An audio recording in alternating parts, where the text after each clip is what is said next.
ஆவியானவரை பெற்றிருக்கிறவர்கள் ஆவியானவரால் நடத்தப்பட ஆரம்பிக்க வேண்டும். ஆவியானவரால் நடத்தப்பட ஆரம்பிக்கிறவர்கள் பரிசுத்த ஆவியானவரோடு ஐக்கியப்பட வேண்டும்.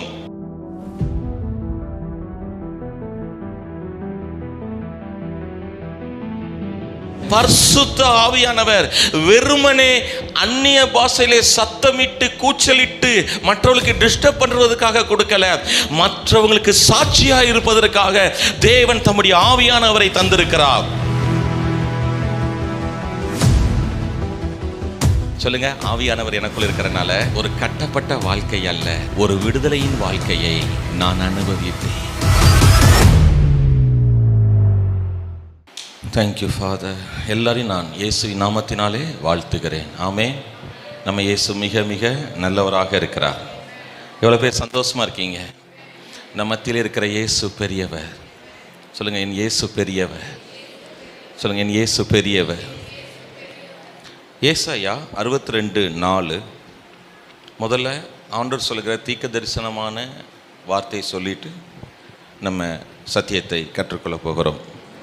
ஏசாயா 62:4 சொல்லுகிறது, நீ இனி கைவிடப்பட்டவள் எண்ணப்படாமலும் உன் தேசம் இனி பாழான தேசம் எண்ணப்படாமலும் நீ எப்சிபா என்றும் உன் தேசம் பியூலா என்றும் சொல்லப்படும்.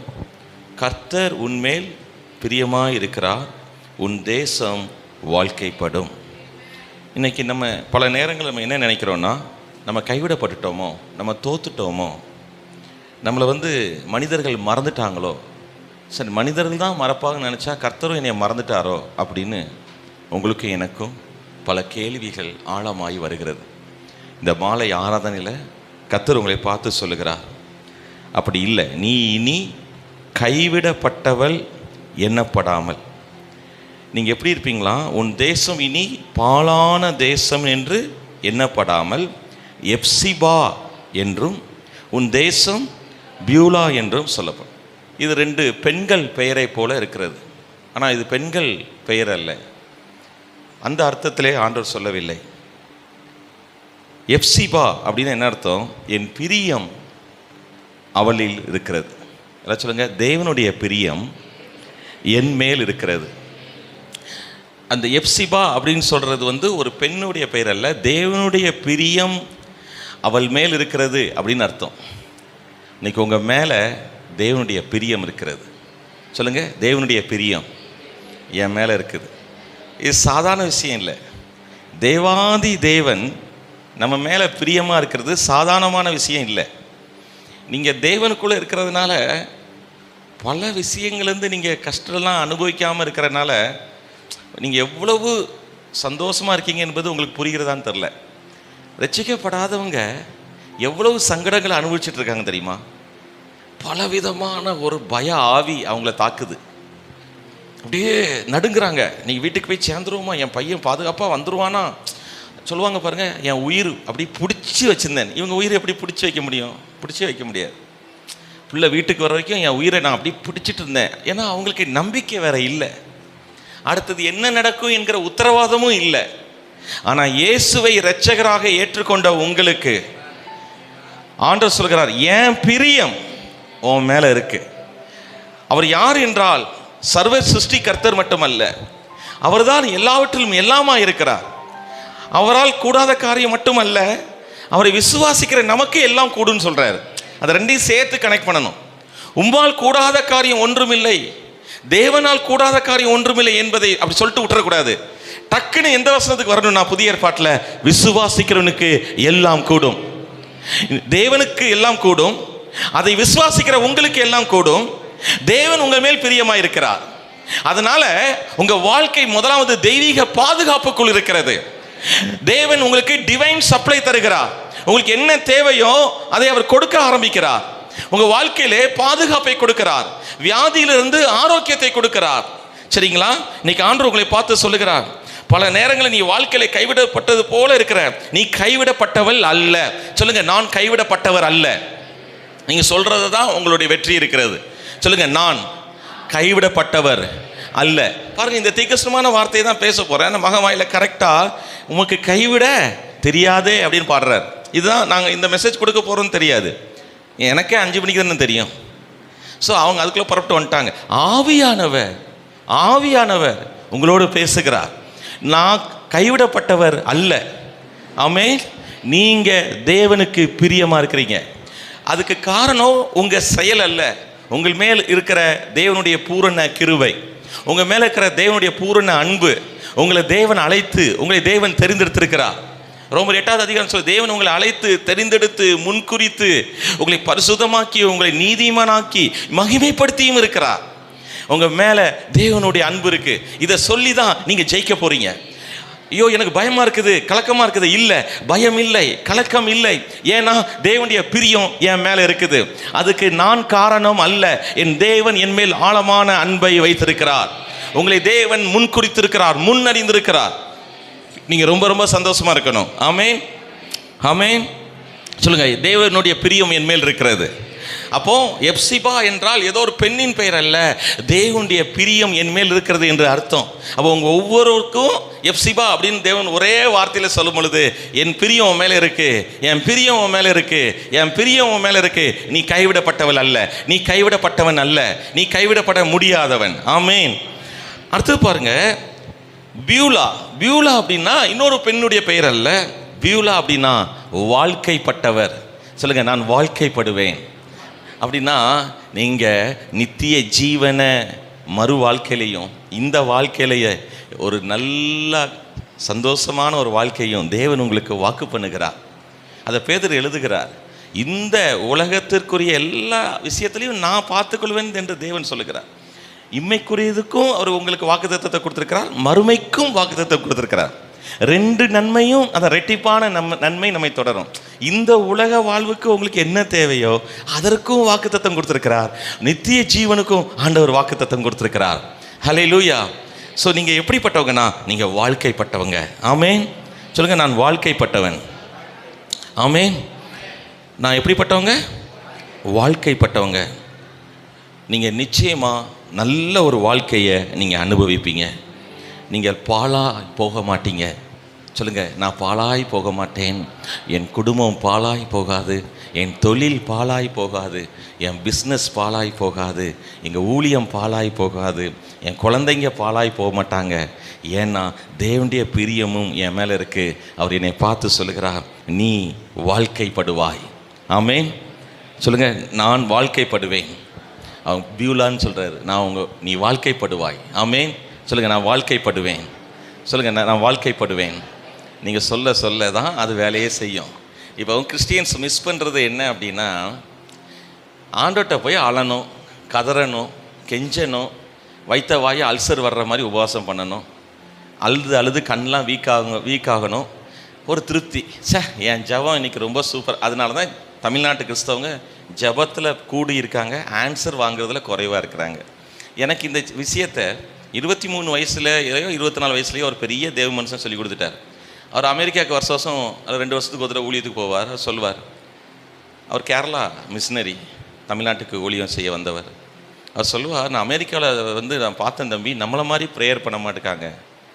நம்ம night prayer, evening prayer, morning prayer, காத்திருப்பு ஜபம், காத்திருக்காத ஜபம், மாத பிறப்பு ஆராதனை, பிறகு என்னெல்லாம் வச்சுருக்கோம் தெரியுமா, அமாவாசை ஜபம், பௌர்ணமி ஜபம்.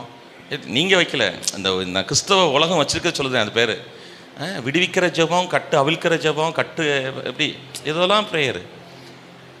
ஆனால் ரிசல்ட் கம்மியாக இருக்குது அப்படின்னு அவர் கண்டுபிடிச்சி என்கிட்ட 24 வயசுலேயே சொல்லி கொடுத்துட்டார். நம்ம பண்ண ஜபத்துக்கு பார்த்தீங்கன்னா இந்தியாவா சைனாவையும் ரசித்துட்டு வந்திருக்கணும், 300 கோடி பேர் ரசிக்கப்பட்டிருக்கணும். அம்முட்டு ஜபம்னா சாதாரண ஜபம்லாம் கிடையாது. பேனராக அடித்து, உங்களுக்கு தெரியாதுங்க, சினிமா போஸ்ட்டுக்கு ஈக்குவலாக எங்கள் திருநெல்வேலியில் வால் போஸ்ட் இருக்கும். ஏதோ ஒரு ஊழியங்கள் நடத்தும், சபை நடத்தும். எங்களுக்கு நேரமே போகலன்னு வச்சுக்கோங்களேன், சினிமாவுக்கு போகலன்னு வச்சுக்கோங்களேன், அப்படியே கிரவுண்டுக்கு போனால் அங்கே ஒரு மீட்டிங் நடந்துட்டு இருக்கோம். பாவம் கொஞ்சம் பேர் உட்காந்துருப்பாங்க, ஏசு உங்களை அழைக்கிறான்னு பாட்டு போடுவாங்க. நல்லா இருக்கலாம், கொஞ்சம் நேரம் அந்த காம்பவுண்டுக்கு வெளியிருந்து கேட்டு போவோம். நான் ஆர்சியில் இருக்கும்போது, ஏன்னா அவ்வளவு ஊழியம். இன்றைக்கி ஆண்டவர் சொல்கிறார், அதில் ஒரு ஊழியம் மகன் ஜான் வெஸ்லி தகப்பனா செய்கிற ஊழியம் இல்லை, நம்மை ஆண்டவர் ஒரு வேறு பிரித்து சத்திய தெளிவிலே இந்த மாலை ஆராதனை இங்கே ஆரம்பிக்க கர்த்தர் உதவி செய்திருக்கிறார். சின்னவர்களாகிய நாம் ஆயிரங்களாய், சிறியவர்களாகிய நாம் பலத்த பலத்த ஒரு தேசமாய் பெருக போகிறோம், வளர போகிறோம், பெருக போகிறோம், வாழ்க்கைப்பட போகிறோம், பாழாய் போக மாட்டோம், ஆசீர்வதிக்கப்பட போகிறோம். அப்போ என்ன கண்டுபிடிச்சேன் அப்படின்னா, விசுவாசம் உள்ள வெளிப்பாடு உள்ள ஜெபம் முக்கியம். அதான் நைட் பிரேயர்ல சொல்லிக்கிட்டே இருந்தேன். விசுவாசமும் வெளிப்பாடும் உள்ள ஆராதனை செய்ய வேண்டும். விசுவாசமும் வெளிப்பாடும் உங்கள்கிட்ட இருந்துச்சுன்னா உங்க ஜெபம் பவர்ஃபுல்லாக மாறிடும், வல்லமையான ஜெபமாக மாறிடும், உங்கள் ஆராதனை மகிமையான ஆராதனையாக மாறிடும். நீங்கள் சந்தோஷமாக இருங்க. ஆமென். அப்போ இன்றைக்கி ஆண்டவர்கிட்ட எந்த சத்தியத்தை பேச வேணும்னு கேட்ட பொழுது, சாயங்காலம் போல் ஒரு 6 மணிக்கு ஆண்டவர் உறுதிப்படுத்தினா பரிசுத்த ஆவியானை குறித்து பேசு அப்படின்னு. எடுத்துக்கோங்க, சகரியா 4:6 சொல்லுகிற, சகரியா 4:6, செருபாபேலுக்கு சொல்லப்படும் கர்த்தருடைய வார்த்தை என்னவென்றால், பலத்தினாலும் அல்ல, பராக்கிரமத்தினாலும் அல்ல, என்னுடைய ஆவியினாலேயே ஆகும் என்று சேனைகளின் கர்த்தர் சொல்லுகிறார். சொல்லுங்க, என் பலம் அல்ல, என் பராக்கிரமம் அல்ல, தேவ ஆவியினாலே ஆகும் என்று சேனைகளின் கர்த்தர் சொல்லுகிறார். இப்போ நம்ம கிறிஸ்துவுக்குள்ள வந்த பிறகு உங்களுக்கு ரட்சிப்பு மட்டும் இல்லை, உங்களுக்கு ஒரு மீட்பு மட்டும் இல்லை, பாவ மன்னிப்பு மட்டும் இல்லை, பாதுகாப்பு மட்டும் இல்லை, நீங்களும் நானும் வல்லமையாக ஊழியம் செய்யும்படி, வல்லமையான சாட்சியாய் கிறிஸ்துவுக்குள் வாழும்படி பிதாவாகிய தேவன் தம்முடைய ஆவியானவரை இந்த பூமிக்கு அனுப்பி, ஆவியானவரை யாரெல்லாம் கேட்குறீங்களோ ஆவியான தங்குகிற வீடாக, ஆலயமாக உங்களை மாற்றுவதற்கு வாக்குத்தத்தம் கொடுத்திருக்கிறார். அதை கலாத்தியர் 3:14 ஆபிரகாமுக்கு உண்டான ஆசீர்வாதம் விசுவாசத்தினால் வரும்படியாகவும் ஆவியை குறித்து சொல்லப்பட்ட வாக்குத்தத்தம். ஆமென். எல்லாம் சொல்லுங்க, ஆவியை குறித்து சொல்லப்பட்ட வாக்குத்தத்தம் இயேசு கிறிஸ்துவின் மூலமாய் புறஜாதிகளுக்கு வரும்படி இப்படி ஆயிற்று. ஆவியை குறித்து சொல்லப்பட்ட வாக்குத்தத்தம்னா பரிசுத்த ஆவியானை குறித்து சொல்லப்பட்ட வாக்குத்தத்தம். பரிசுத்த ஆவியானவர் இல்லாம கிறிஸ்தவ வாழ்க்கையோ ஊழியமோ ஆண்டவருடைய சித்தத்தின்படி வெற்றிகரமாக வாழ முடியாது. நீங்களும் நானும் வெற்றிகரமாக ஒரு ஊழியத்தை செய்யணும் அப்படின்னா உங்களுடைய மைண்டை, உங்களுடைய எமோஷனல் ஏரியாவை, உங்களுடைய சுயநலங்களை, உங்களுடைய சொந்த யோசனைகளை, இது எல்லாத்தையும் தாண்டி ஆவியானவரை பெற்றிருக்க வேண்டும் முதலாவதாக. இரண்டாவது, ஆவியானவரை பெற்றிருக்கிறவர்கள் ஆவியானவரால் நடத்தப்பட ஆரம்பிக்க வேண்டும். ஆவியானவரால் நடத்தப்பட ஆரம்பிக்கிறவர்கள் பரிசுத்த ஆவியானவரோடு ஐக்கியப்பட வேண்டும். ரொம்ப முக்கியம் இந்த சத்தியம். பரிசுத்த ஆவியானவரோடு ஐக்கியம் இருக்கிறது. உங்களுக்கு புரியுதா? ஸோ என்னுடைய பலத்தினால், என்னுடைய பராக்கிரமமான செயல்களினால் நான் கிறிஸ்தவ வாழ்க்கையை வாழக்கு தேவன் வடிவமைக்கவில்லை, திட்டமிடவில்லை. இன்றைக்கு 3வது திருத்துவத்திலே 3வது நபராக இருக்கிற பரிசுத்த ஆவியானவர் வெறுமனே அந்நிய பாஷையிலே சத்தமிட்டு கூச்சலிட்டு மற்றவர்களுக்கு டிஸ்டர்ப் பண்ணுறதுக்காக கொடுக்கல, மற்றவங்களுக்கு சாட்சியாக இருப்பதற்காக தேவன் தம்முடைய ஆவியானவரை தந்திருக்கிறார். ஹல்லேலூயா. ஆவியானவர் ஒரு மிருகத்துக்குள்ளே வாழ்கிறவர் அல்ல. ஆவியானவர் கொடி செடி மரத்துக்குள்ளே வாழ்கிறவர் அல்ல. இப்பொழுது ஆவியானவர் பரலோகத்தில் இல்லை, இப்பொழுது ஆவியானவர் பூலோகத்தில். அப்படி வெளியே எங்கேயோ ஆடிட்டு இருக்கல. எந்த தேவ பிள்ளை, எந்த தேவ குமாரன் இயேசுடைய இரத்தத்தினால் நான் கழுவப்பட்ட நீதிமான், நான் ரட்சிக்கப்பட்டிருக்கிறேன், எனக்கு பரிசுத்த ஆவியானவர் வேணும்னு கேட்கிறீங்களோ அந்த தேவ பிள்ளைக்குள்ளே ஆவியானவர் தங்கி இருக்கிறார். திட்டவும் தெளிவுமாக சத்தியத்தை அறிந்து கொள்வோம். ஆமென். இன்னைக்கு எத்தனை பேர் பரிசுத்த ஆவியை பெறவில்லையோ நீங்கள் பெற்றுக்கொள்ளலாம். எத்தனை பேர் பரிசுத்த ஆவியை பெற்றிருக்கிறீர்களோ அவரை குறித்து ஆழமாய் தெளிவாய் நாம் அறிய போகிறோம். யோவான் 14:16 சொல்லுகிறது. யோவான் 14:16, நான் பிதாவை வேண்டிக் கொள்வேன், அப்பொழுது என்றென்றைக்கும் உங்களுடனே கூட இருக்கும்படிக்கு சத்திய ஆவியாகிய வேறு ஒரு தேற்றவாளனை அவர் உங்களுக்கு தந்தருளுவார். நான் பிதாவை வேண்டிக் கொள்வேன், அப்பொழுது என்றென்றைக்கும் உங்களுடனே கூட இருக்கும்படி. எல்லாம் சொல்லுங்க, என்னுடனே கூட இருக்கும்படி. இங்கே பாருங்க, இங்கே கொஞ்சம் பேர் தான் வந்திருக்கீங்க. ஆனால் நீங்கள் வந்தவங்க தேவன் உங்களை தேர்ந்தெடுத்து கொண்டு வந்திருக்கிறாங்க. இந்த ஆன்லைனில் போடுறது அது ஒரு விஷயம். எதுக்கு சர்ச்சுக்கு போகணும்? வீட்டிலேருந்தே சுகமாக பிஸ்கட் சாப்பிட்டுட்டு முறுக்கு தின்னுட்டு அப்படி மெசேஜ் கேட்போமே அப்படி வீட்டில் இருந்துடுறாங்க. அது ஒரு பிரச்சனை இருக்குது. அதனால லைவை விட போகிறதில்ல. ஆனால் நீங்கள் இங்கே வந்தது அதற்கான கிருபையின் பிரயாசத்திற்கு தேவன் அதுக்கான ஒரு பலனை வைத்திருக்கிறார். கர்த்தரை தேடுகளுக்கு அவர் பலன் அளிக்கிறார் என்று விசுவாசிக்கணுமா? நீ எதிர்பார்க்காம தேடா. அவர்கிட்ட எதிர்பார்க்காம யார்கிட்ட எதிர்பார்ப்பீங்க? அவர் செய்யலன்னா முடிஞ்சது கதை. அததான் இப்படிலாம் பேசுவாங்க சொல்லிதான் ஆவியானவர் பவுல் மூலம் எழுதி வச்சிட்டார். கர்த்தரை தேடலுக்கு அவர் பலன் அளிக்கிறார் என்று விசுவாசிக்க வேண்டும். தேடுங்கள் கண்டடைவீர்கள், தட்டுங்கள் திறக்கப்படும், ஆமென், கேளுங்கள் கொடுக்கப்படும். அப்ப நீங்க கேட்க வேண்டும். நீங்கள் தேடி வந்திருக்கிறீங்க, கண்டடைவீங்க. ஹல்லேலூயா, ஆமென். அப்போ என்றென்றைக்கும் உங்க கூட தங்கி இருக்கிற ஒரு ஆவியானவரை நீங்கள் அனுபவிப்பீர்களாக. ஆவியானவர் வந்து வந்து போகிறவர் அல்ல. ஆவியானவர் ஞாயிற்றுக்கிழமை ஆராதனையிலே கம் ஹோலி ஸ்பிரிட் என்று பாடல் பாடும்போது வந்துட்டு போகிறவர் அல்ல. தூய ஆவியே வாரும் ஆவியே என்று பாடும்பொழுது வந்துட்டு போகிறவர் அல்ல. 1992 டிசம்பர் மாதம் 26ஆம் தேதி 12:15 என் வாழ்க்கையிலே வந்தவர் 2026 இன்னைக்கு என்ன டேட்டு? மே 10ஆம் தேதி வரைக்கும் என்னை விட்டு போகலை. ஏறக்குறைய இந்த டிசம்பர் 26 வந்தால் 30 ஆண்டுகள் அந்த ஆவியானவர் என்னை விட்டு விலகவில்லை. இன்னைக்கு நிறைய பேர் கமான் ஹோலி ஸ்பிரிட் இப்படி ஒரு மாதிரி கோட்லாம் அப்படி விரிச்சு போட்டுட்டு இப்படி ஒரு டான்ஸ் ஆனா வேற ஆவி வரும். நீ உங்களுக்கு புரியுதா? பரிசுத்த ஆவியானவர் இப்படி விளையாட முடியாது. என்றென்றைக்கு உங்களிடத்துல தங்கி இருக்கிறவர். ஹலோ, உங்களுக்குள்ள ஒரு தேவனுடைய திருத்துவத்தின், நான் தான் சொல்றேன், முதல்ல இந்த தம்பி இப்போ ஜீசஸை பெற்றிருக்கிறான். இவன் பரிசுத்தாவியை பெற்றிருந்தா அவன் சாதாரணமானவன் அல்ல. மகத்துவமான தெய்வத்தின் ஆவியானவரை அவன் பெற்றிருக்கிறான். அவன் எவ்வளோ முக்கியமான ஆளாயிடுறான் தெரியுமா அந்த பூமியில? ஹல்லேலூயா. நீங்க பரிசுத்தாவியை பெற்றுக்கொண்டால் ஆச்சரியமான ஒரு வாழ்க்கை வாழ முடியும். அதுக்கு நல்ல உதாரணம் அப்போஸ்தலர்கள். ஹலோ, அப்போஸ்தலர்கள் ஜீசஸோட ரியலா வாழ்ந்தவங்க. அதுல வாழ்ந்தல ஒருத்தன் முத்தம் கொடுத்து காட்டி கொடுக்கான், இன்னொருத்தன் சபிக்கான், சத்தியம் பண்றான், மறுதளிக்கிறான், திருப்பி மீன் பிடிக்க போயிட்டான் பேதுரு. ஆனா என்னைக்கு பரிசுத்த அதே பேதுரு பெற்றுக்கொண்டாரோ, இயேசுக்காக அடி வாங்கிட்டு சொல்றாரு அப்போஸ்தலர்ல, இது எனக்கு கிடைச்ச பாக்கியம்ன்றாரு. ஹல்லேலூயா. அதே பேதுரு பேசும் பொழுது அநேகர் ரட்சிக்கப்படுறாங்க. நீங்க ஜீசஸை டெய்லி தரிசனத்தில் பார்த்தாலும் சரி, நேரடியாக பார்த்தாலும் சரி, ஆவியானவர் இல்லைன்னா மறுதளிச்சிருவீங்க. ஆனால் ஆவியானவர் இருந்தா எங்கனாலும் நீங்க தைரியமா இருப்பீங்க. ஆவியானவர் நம்ம தப்பு செய்யும் பொழுது துக்கப்படுவார். நல்ல கவனமா கேளுங்க. ஆவியானவர் துக்கப்படுவாரே தவிர உங்களை விட்டு போக மாட்டார். ஆவியானவர் துக்கப்பட்டிருக்கான்னு சொல்லுது உங்கள் முகம் காட்டி கொடுத்துரும். பேய் அடைஞ்ச மாதிரி இருப்பீங்க. என்ன ஐயா பார்த்தா ஒரு மாதிரி இருக்கு. ஏன்னா ஆவியானவர் இருந்த உடனே இந்த பிரசன்னம் முகம். ஃபேரன் லவ்லிலாம் நான் போட்டு வரல, புரியுதா?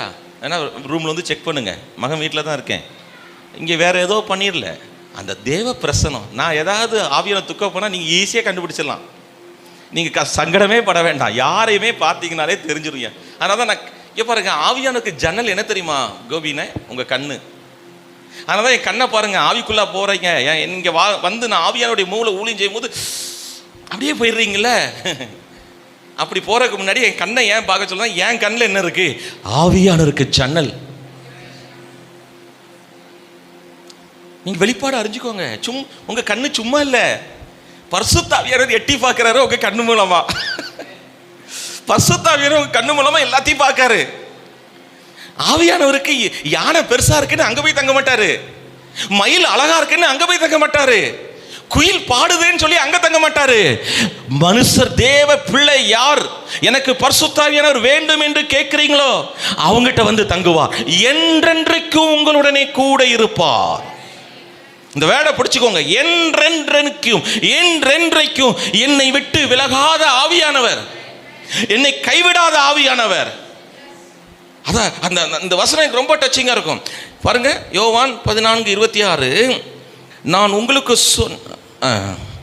யோவான் 14:16, உங்களுடைய கூட என்றென்றைக்கு உங்களுடைய கூட இருக்கும்படி பேரை மாத்திரார். இப்போ சத்திய ஆவியாகிய வேறே ஒரு தேற்றரவாளன், சொல்லுங்க, சத்திய ஆவியானவர்.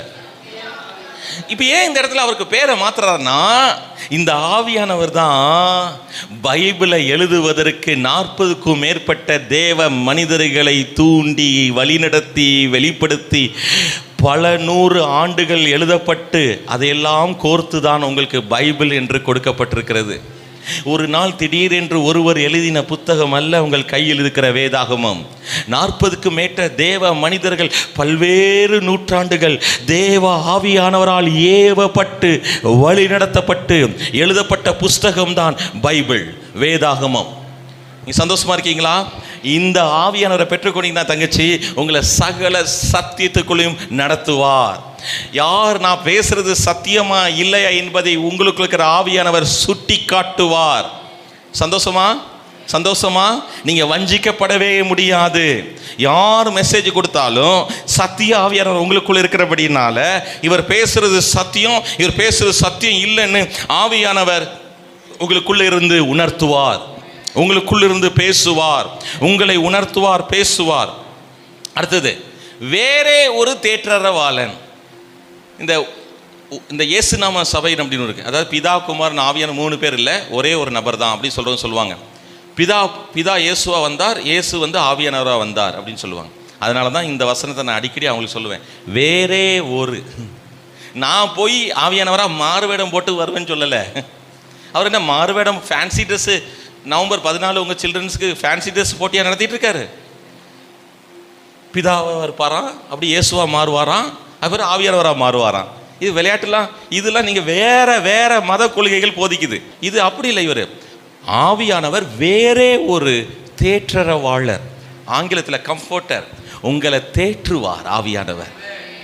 நீங்கள் அப்படியே யாருமே இல்லாமல் தனியாக அப்படி வீக் ஆகும்போது, தேவனுடைய பிரசன்ஸில் இருக்கும்போது, பிதாவே உங்கள் ஆவியானவர் மூலம் என்னை தேற்றுங்கப்பா, ஆவியானவரை என்னை தேற்றுங்க அப்படின்னு அவர்கிட்ட டைரெக்டாக பேசலாம், இயேசு நாமத்தில் பேசலாம். நான் சொல்கிறேன், நீங்கள் எந்த இடத்துல வாடி நின்னாலும் ஆவியானவர் உங்களை தேற்றுவார். நீங்கள் சந்தோஷமா இருங்க. யோவான் 14:26, யோவான் 14:26, என் நாமத்தினாலே பிதா அனுப்ப போகிற பரிசுத்த ஆவியாகிய தேற்றவாளனே எல்லாவற்றையும் உங்களுக்கு போதித்து. ஆமென். அப்படின்னா அப்போ மேய்ப்பர் தேவையில்லையா, பைபிள் டீச்சர் தேவையில்லையா? அப்படி அர்த்தம் இல்லை. அதான் சொன்னேன், அந்த தேவ மனிதர்கள் போதிக்கும் பொழுது, நான் போதிக்கும் பொழுது இவர் பேசுறது சத்தியமா இல்லையான்னு சொல்லி டிக்ஷனரி மாதிரி உங்களுக்கு ஆவியானவர் செயல்பட்டு கொண்டு இருப்பார். ஆமென். உங்களுக்கு புரிஞ்சுட்டா?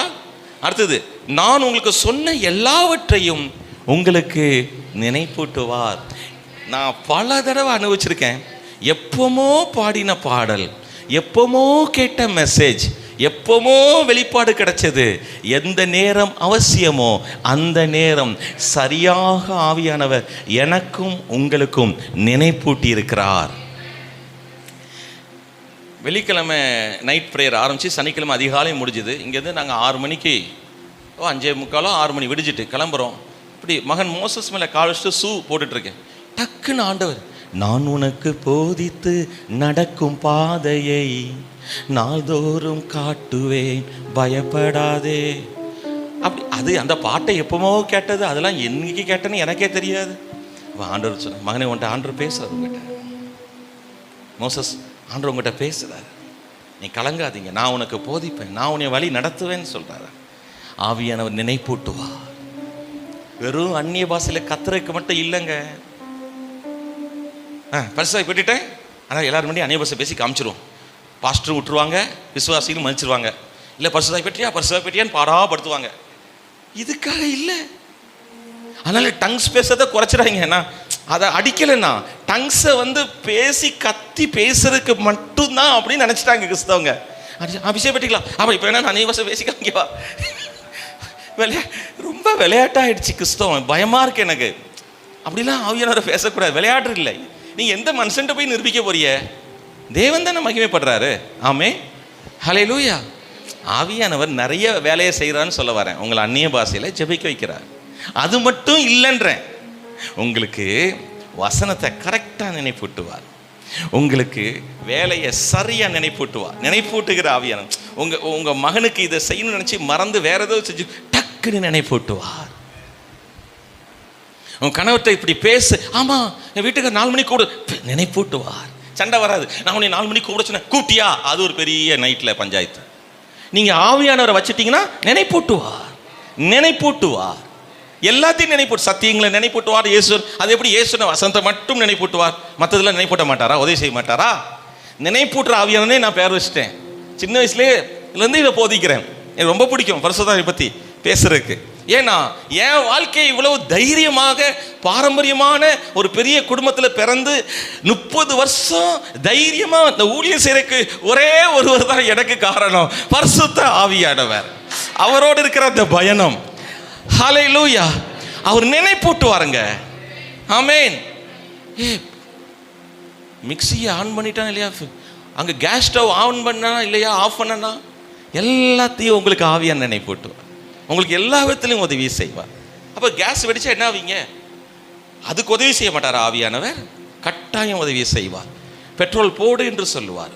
வங்கிக்கு போ, எதெல்லாம் வேலையை நீங்கள் மறந்தாலும் நீங்கள், நான் தான் சொன்னேன், பிதாவே எனக்கு ஆவியான மூலம் இதை நினைப்பூட்டுங்க. கட்டாயம் உங்களுக்கு நினைப்பூட்டுவார். அடுத்தது யோவான் 16:7. யோவான் 16:7. நான் உங்களுக்கு உண்மையை சொல்லுகிறேன், நான் போகிறது உங்களுக்கு பிரயோஜனமாக இருக்கும். நான் போகாதிருந்தால் தேற்றரவாளன் உங்களிடத்தில் வரார். நான் போவேன் ஆகில் அவரை உங்களிடத்தில். இங்கே பாருங்க, இயேசு போய் பிதாட்ட கேட்டு அனுப்புனவர் தான் பரிசுத்த ஆவியானவர். தெளிவா சத்தியத்தை சும்மாலாம் அப்படி வந்துடல. அவர் பிதாட்ட இயேசு 40வது நாள் பரமேறி 10 நாள் கேப் கழித்து 50வது நாள் பெந்தெகோஸ்தே என்ற பண்டிகை அன்னைக்கு. ஏன் நம்ம சபைகள் பேர் சில பேர் பெந்தெகோஸ்தே ஏன் சொல்கிறாங்கன்னு தெரியுதா? 50வது நாள் அர்த்தம் பெந்தெகோஸ்தே. அதாவது அந்த பண்டிகை என்ன அப்படின்னா பாஸ் ஓவர், அதாவது கம்யூனியன். அந்த ஆட்டுடைய இரத்தத்தை, ஆடை அடித்து அந்த இரத்தத்தை, பஸ்கா பண்டிகைன்னு என்னென்னா, எங்கள் வீட்டில் எந்த வீட்டு நிலையிலலாம் எகிப்தில் பூசப்பட்டதோ அங்கெல்லாம் சங்கார தூதன், அதாவது அழிக்கிற தூதன் அழிக்காமல் போயிட்டான். இப்போ உங்கள் மேலே ஆட்டி ரத்தம் அல்ல, இயேசு கிறிஸ்து ரத்தம் பூசப்பட்டிருக்கனால சங்கார தூதன் உங்களை அழிக்க முடியாது. ஒரு கேரண்டி இருக்குது, ஒரு உறுதி இருக்குது. ஹல்லேலூயா. அதை கொண்டாடுற ஒரு பண்டிகை. அந்த அந்த பஸ்கா பலியிலிருந்து 50வது நாள் கொண்டாடுகிற ஒரு பண்டிகை பேர் தான் பெந்தெகோஸ்தே பண்டிகை. இங்கே இயேசு தான் பாடுபட போகிற ராத்திரி, எங்கே நான் சொல்ல ரொம்ப முக்கியமான சத்தியம், பாடுபட போகிற அந்த ரா வேலையிலே அப்பத்தை எடுத்து அதை பிட்டு இதை வாங்கி புசியுங்கள், இது உங்களுக்காக பிக்கப்படுகிற சரீரமாக இருக்கிறது.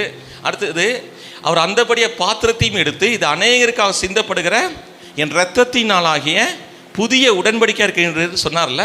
அந்த பஸ்காவை அவங்க அனுபவிச்சாங்கல்ல, அந்த பஸ்காவை கொண்டாடினாங்கல்ல, அதிலிருந்து 50வது நாள் கரெக்டாக பரிசுத்த ஆவியானவர் இந்த பூமிக்கு வராங்க. ஹல்லேலூயா.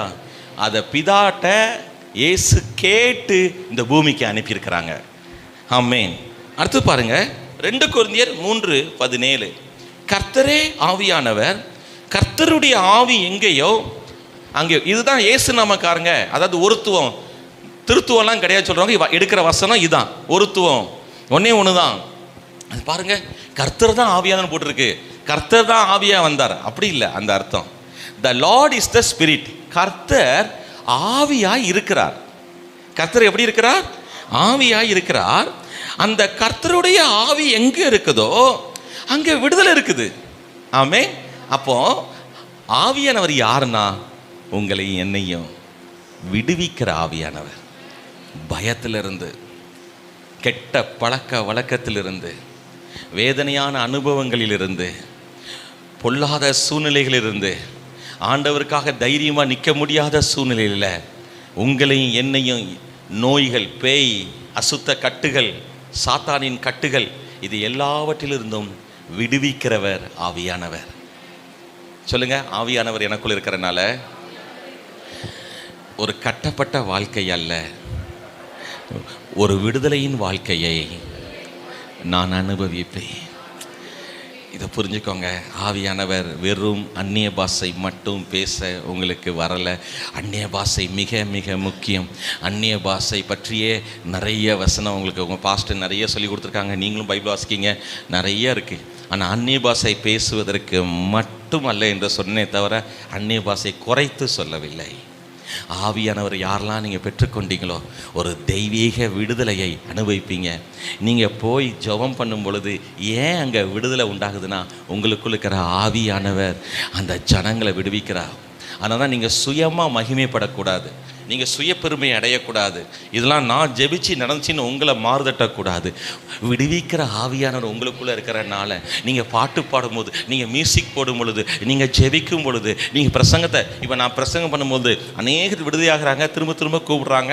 நான் போயிட்டே இருக்கிறேன். 5 வருஷமாக தொடர்ந்து பயணிக்கிறேன். 5 வருஷமாக சபையை ஒரு பாஸ்டர்கிட்ட கொடுத்துட்டு என்னுடைய அப்போஸ்தல ஊழியத்தை 5 வருஷமாக தொய்வே இல்லாமல் சந்தோஷமாக செய்கிறதுக்கு காரணம் நான் தெளிவாக அறிந்திருக்கிறேன். நான் அல்ல, எனக்குள்ள இருக்கிற ஆவியாக இருக்கிற கர்த்தருடைய ஆவியானவர் எனக்குள்ள இருந்து உங்களுக்கு வார்த்தையின் மூலமாக விடுதலை கொடுக்கிறார். சில பேருக்கு பாடல் மூலமாக விடுதலை கொடுக்கிறார். சில பேர் ஜெபத்தின் மூலமாக உதவி செய்து ஜெபித்து விடுதலை கொடுக்குறாங்க. அதுக்கு காரணம் அவங்க அல்ல, அவங்களுக்குள்ள இருக்கிற விடுவிக்கிற ஆவியானவர், விடுதலையின் ஆவியானவர். அது உங்களுக்கு தெரிஞ்சிட்டுனா, ஐயோ சாத்தான் போனால் அங்கே அடிச்சிருவானோ, இவன் அடிச்சிருவானோ, நானும் அவனை விடிக்க போகிறேன், எனக்கு இருக்கிற ஆவியான் சாத்தானை பார்த்துக்கிடுவார். உங்களுக்கு தைரியம் வந்துடும். அவருக்கெல்லாம் ஜெபம் பண்ணாத, உனக்கு வந்துடும். எய்ட்ஸ் நோயாளிக்கெல்லாம் ஜெபம் பண்ணாத, உனக்கு வந்துடும். கேன்சர் நோயாளிக்கு ஜெபம் பண்ணாத, உனக்கு வந்துடும். அவங்களுக்கு சத்தியம் தெரியல. சத்தியம் தெரிந்தா விடுதலையாச்சோ. எப்பா நான் ஜெபம் பண்ணும் போது எப்படி நான் கட்டப்படுவேன்? என்ன விடுவிக்கிறவர் எனக்குள் இருக்கிறார். நான் ஜெபிக்கும் பொழுது அவனையும் விடுவிப்பார். ஏன்னா ஆவியானவர் எனக்குள் இருக்கிறார். அதனால எனக்குள்ள இருந்து அவருடைய விடுவிக்கிற வல்லமை வெளிப்படுகிறது. Glory to God. உங்களுக்குள்ளே விடுவிக்கிற வல்லமை வெளிப்படுவதாக. Thank you Jesus. ஆமென். உங்களுக்கு எதெல்லாம் ரிலீஸ் ஆகணுமோ இயேசு அது ரிலீஸ் ஆகி வருவதாக. உங்களுக்கு நல்லா தெரிஞ்சுக்கோங்க, உங்கள் ஜெபத்தில் ஒரு தைரியம் வந்துடும். கர்த்தருடைய ஆவியானவர் எனக்குள்ளே இருக்கிறாரு, அதனால் அவருடைய பலத்தில் நான் ஜெபம் பண்ணுறேன். ஏன் பலன் இல்லை, ஏன் பராக்கிரமம் இல்லை, தேவனுடைய ஆவியானவர் எனக்குள்ளே இருக்கிறாரு, அதனால விடுதலை உண்டாகுது. கர்த்தர் நீங்கள் மையப்படுறீங்க, இந்த அற்புதமானவனை அற்புதமாக பயன்படுத்துறீங்க. Thank you Jesus. எவ்வளோ சந்தோஷம். ஐபிஎல் பார்த்துட்டு இருக்காம சர்ச்சைக்கு வந்திருக்கீங்கல்ல, சினிமா தியேட்டரில் உட்காராம சர்ச்சைக்கு வந்திருக்கீங்களா, நீங்கள் பாக்கியவான். அநேகருக்கு பிளஸ்ஸிங்காக இருக்கீங்களா? இந்த ஏன்னா நான் இல்லை விடுதலை கொடுக்கிறது, நீங்க இல்லை விடுதலை கொடுக்கிறது, எந்த தேவ மனிதனும் இல்லை. தேவ மனிதனுக்குள் இருக்கிற தேவனுடைய விடுதலையின் ஆவியானவர், ஆவியானவர் எனக்குள்ள இருக்கிறனால எனக்குள்ள அந்த விடுதலை இருக்கு. விடுதலை எங்கேயோ போய் தேட வேண்டாம். விடுவிக்கும் ஆவியானவர் எனக்குள்ளே விடுதலை வாழ்வை வாழ்கிறேன். புதுசா பாட்டு எழுதிக்கோங்க. விடுவிக்கும் ஆவியானவர் எனக்குள்ளே விடுதலை வாழ்வை வாழ்கிறேன். விடுவிக்கும் ஆவியானவர் எனக்குள்ளே விடுதலை வாழ்வை வாழ்கிறேன். விடுவிக்கும் ஆவியானவர் எனக்குள்ளே விடுதலை வாழ்வை வாழ்கிறேன். கடனிலிருந்து விடுதலை வாழ்வை வாழ்கிறேன். பாவத்திலிருந்து விடுதலை வாழ்வை வாழ்கிறேன். பிசாசின் கட்டுகளிலிருந்து விடுதலை வாழ்வை வாழ்கிறேன். Thank you Jesus. விடுதலை வாழ்வு. எதுல சிக்கி தவிக்கிறீங்களோ அதுக்கு எங்கேயோ இல்ல, எனக்குள்ளே விடுவிக்கிற ஆவியானவர் இருக்கிறார். விடுவிக்கிற ஆவியானவர். ஸோ எங்கேயோ இல்லை டெலிவரன்ஸ்.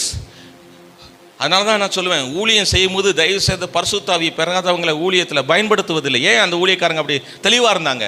அவங்க மேலே விரோதமாக ஆவியானவர் இல்லாமல் விடுதலையின் ஊழியத்தை செய்ய முடியாது, அட்டாக் ஆயிரும். ஏன்னா என் பலத்திலேயோ உங்கள் பராக்கிரமத்திலேயோ ஊழியம் இல்லை. தேவ ஆவியானவரை நம்பி நிச்சயமாய் பலத்த கிரியைகள் நடக்கிறது, பலத்த செயல்கள் நடக்கிறது. 2வது ஞாயிற்றுக்கிழமையே இவ்வளோ பேர் வந்துட்டீங்க. இன்னும் போக போக போக போக இடம் கொள்ளாமல் போக மட்டும் தேவன் தம்முடைய ஜனங்களால் இந்த இடத்தை நிரப்புவார். ஏன் தெரியுமா? இந்த இடத்துல ஆவியானவர் இல்லை, இந்த இடத்துல ஆவியானவர் உள்ள தேவ மனிதன் ஊழியத்தை ஆரம்பிச்சிருக்கனால, இப்படி ஆவிக்குரிய தேவ மனிதர் இங்கே இருக்கிறனால, ஆவியானவர் பெற்ற தேவ பிள்ளைங்க நீங்கள் இருக்கிறனால, இத்தனை தங்கச்சி அந்த கார்பரேட் ஆகிட்டிங்கன்னா இதான் அர்த்தம். ஆவியானவர் பெற்ற இத்தனை பேர் இவ்வளோ பேர் இருக்கிறனால ஒருவன் 1000 பேரையும் 20 16,000 பேரை துரத்துவான். அப்போ இங்க இருக்கிற நம்ம 35 பேரும் 40 பேரும் எவ்வளவு பேரை துரத்த முடியும்? ஹல்லேலூயா. நீங்கள் சந்தோஷமா இருக்கீங்களா? நீங்கள் சந்தோஷமா இருக்கீங்களா? ஆமேன். இது என்னை வந்து அசைச்ச ஒரு வெளிப்பாடு. விடுவிக்கிற ஆவியை எனக்குள்ள எவனா கட்ட பார்ப்போம். செய்வினை கட்டு, செய்யாத கட்டு. ஏங்க என்ன பிரச்சனைனே நீங்கள் போட்டு குழம்பாதீங்க. ஒரே சிம்பிள். எந்த பிரச்சனைக்கும் திறக்கிறதுக்கு ஒரே சாவி, அது பேர், அவங்க பேர் JESUS. இயேசு. ஈன்னு வாழாதீங்க, இயேசு. இப்போ என்கிட்ட இருக்கிற இந்த கார் சாவி ரிமோட்டு மகன் காரை திறக்காது. ஆனால் மகனுக்குரிய பிரச்சனையும், மகன் பாஸ்டர் ஜான் வெஸ்லி பிரச்சனையும், ஐயா தகப்பனா தேவதாஸ் ஐயாவுடைய பிரச்சனையும், என் பிரச்சனையும், விவேக் பிரதர் பிரச்சனையும், நாதன் பிரதர் பிரச்சனையும், மோசஸ் பிரச்சனையும், யாரு எல்லாத்தையும் திறக்கிறதுக்கு ஒரே சாவி இயேசு தான். என் பிரச்சனையே கேளுங்க, என் பிரச்சனையை கேளுங்கன்னு ஊழியக்காரனை போட்டு பாடாப்படுத்தாதீங்க. எத்தனை தடவை பிரச்சனையை கேட்க? பிரச்சனை இப்போ என்ன உங்களுக்கு மனசை விட்டு சொல்லணுமா? சரி, ஒரு தடவை சொல்லுங்க.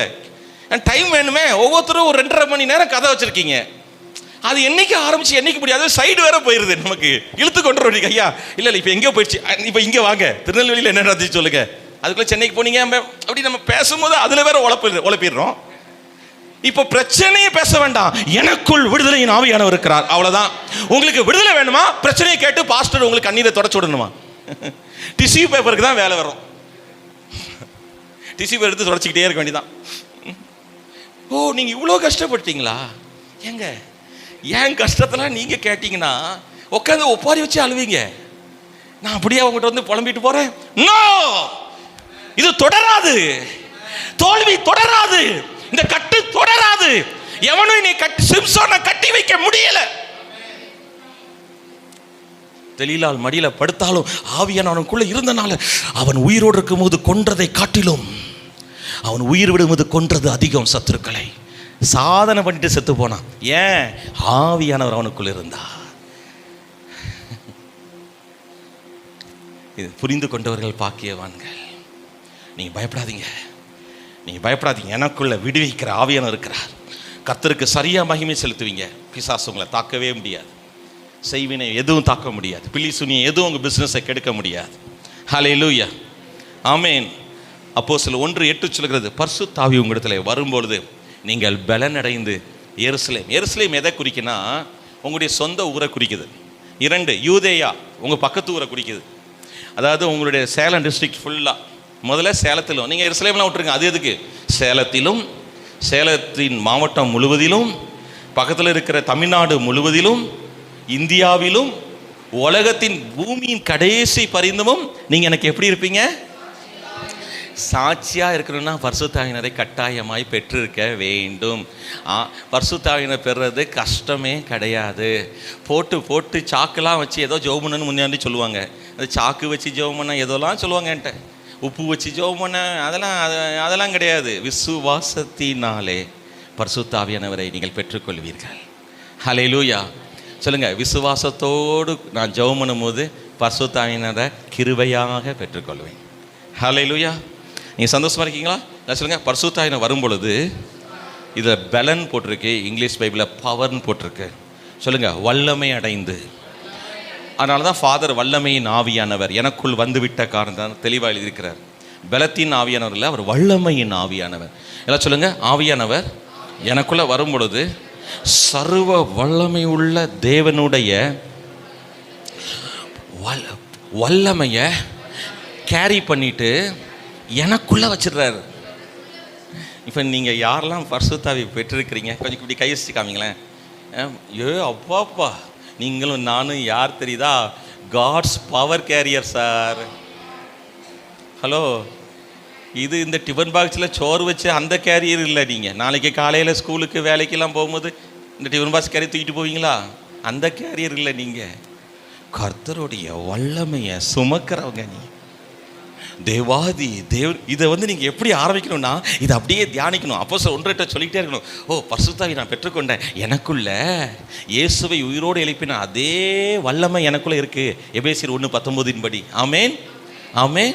இந்த ஆவியானுடைய வல்லமை எப்படிப்பட்டதுன்னா மரணத்தை ஜீவனை ஆக்கக்கூடிய வல்லமை, வியாதியை சுகமாக்கக்கூடிய வல்லமை. ஆமேன். நீங்கள் சந்தோஷமா இருக்கீங்களா? இந்த நாட்கள் நான் அதை தான் ரொம்ப தியானிச்சுட்டு இருக்கேன், அதிகாரமும் வல்லமையும். சொல்லுங்க, எனக்குள்ள பிதாவாகிய தேவனுடைய வல்லமை இருக்கு. எப்போ? ஆவியானவரை பெற்றிருந்தா. ஆவியானவர் பெறலைன்னா இது இருக்காது, சாட்சியாக வாழ முடியாது. ஆவியானவர் பெற்றிருந்தீங்கன்னா உங்களுக்குள்ள பலத்த கிரியைகளை செய்யக்கூடிய தேவ ஆவியானவருடைய வல்லமை, தேவனுடைய வல்லமை உங்கள்கிட்ட வேலை செய்யும். ஆமே சொல்லுங்க. பரிசுத்த ஆவி பெறும் பொழுது நான் அந்நிய பாஷையில் மட்டும் ஜெபிப்பதல்ல, வல்லமை, தேவ வல்லமையை பெற்று விடுகிறேன். அந்த வல்லமை உங்கள்கிட்ட வந்துட்டு ஒரு நாளும் போகாது. எப்பவும் உங்கள் கூடையே அந்த தேவனுடைய வல்லமை இருக்கும். சந்தோஷமா? சந்தோஷமா? உங்களுக்கு நல்ல சந்தோஷமா? தேவனுடைய வல்லமை உங்க கூட இருக்குதா? ஆமென்.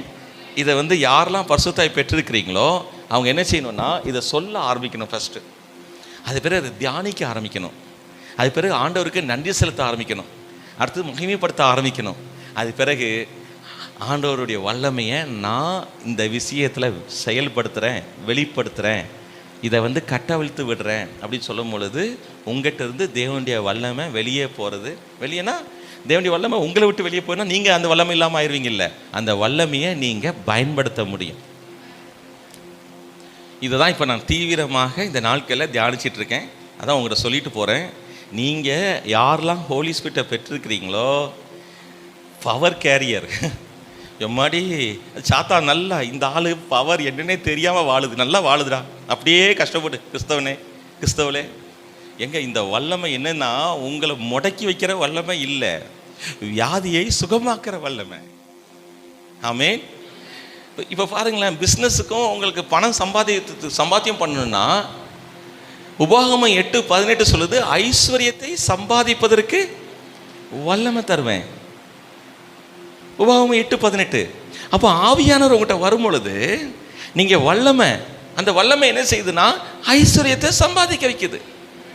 ஹலோ, நீங்கள் இந்த வசனத்தை சும்மா சின்ன குழந்தையிலேருந்து தெரியும், சண்டே கிளாஸில் தெரியும், விபிஎஸில் தெரியும்.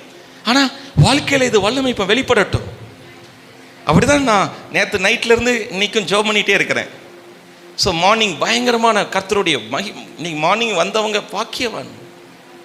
இன்னைக்கு ஈவினிங்கும் அதே மகிமை வெளிப்பட போகுது, வல்லமை வெளிப்பட போகுது. அதை ரொம்ப என்ஜாய் பண்ணிட்டு இருக்கிறேன்.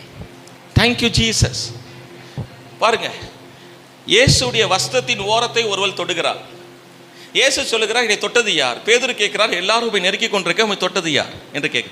அதிக பிரசங்கி நிறைய பேர் இப்படி தான், என்னன்னே புரியாமல் டப்பான்னு பெரிய கேள்வி மாதிரி. அவர் இந்தா ஏன்ட்டு இருந்து வல்லமை புறப்பட்டதே, அவரை விட்டு வல்லமை அப்படி போயிருதுல, அந்த வல்லமைலாம் அவளுக்கு போய் ஹீலிங் கொடுக்குது.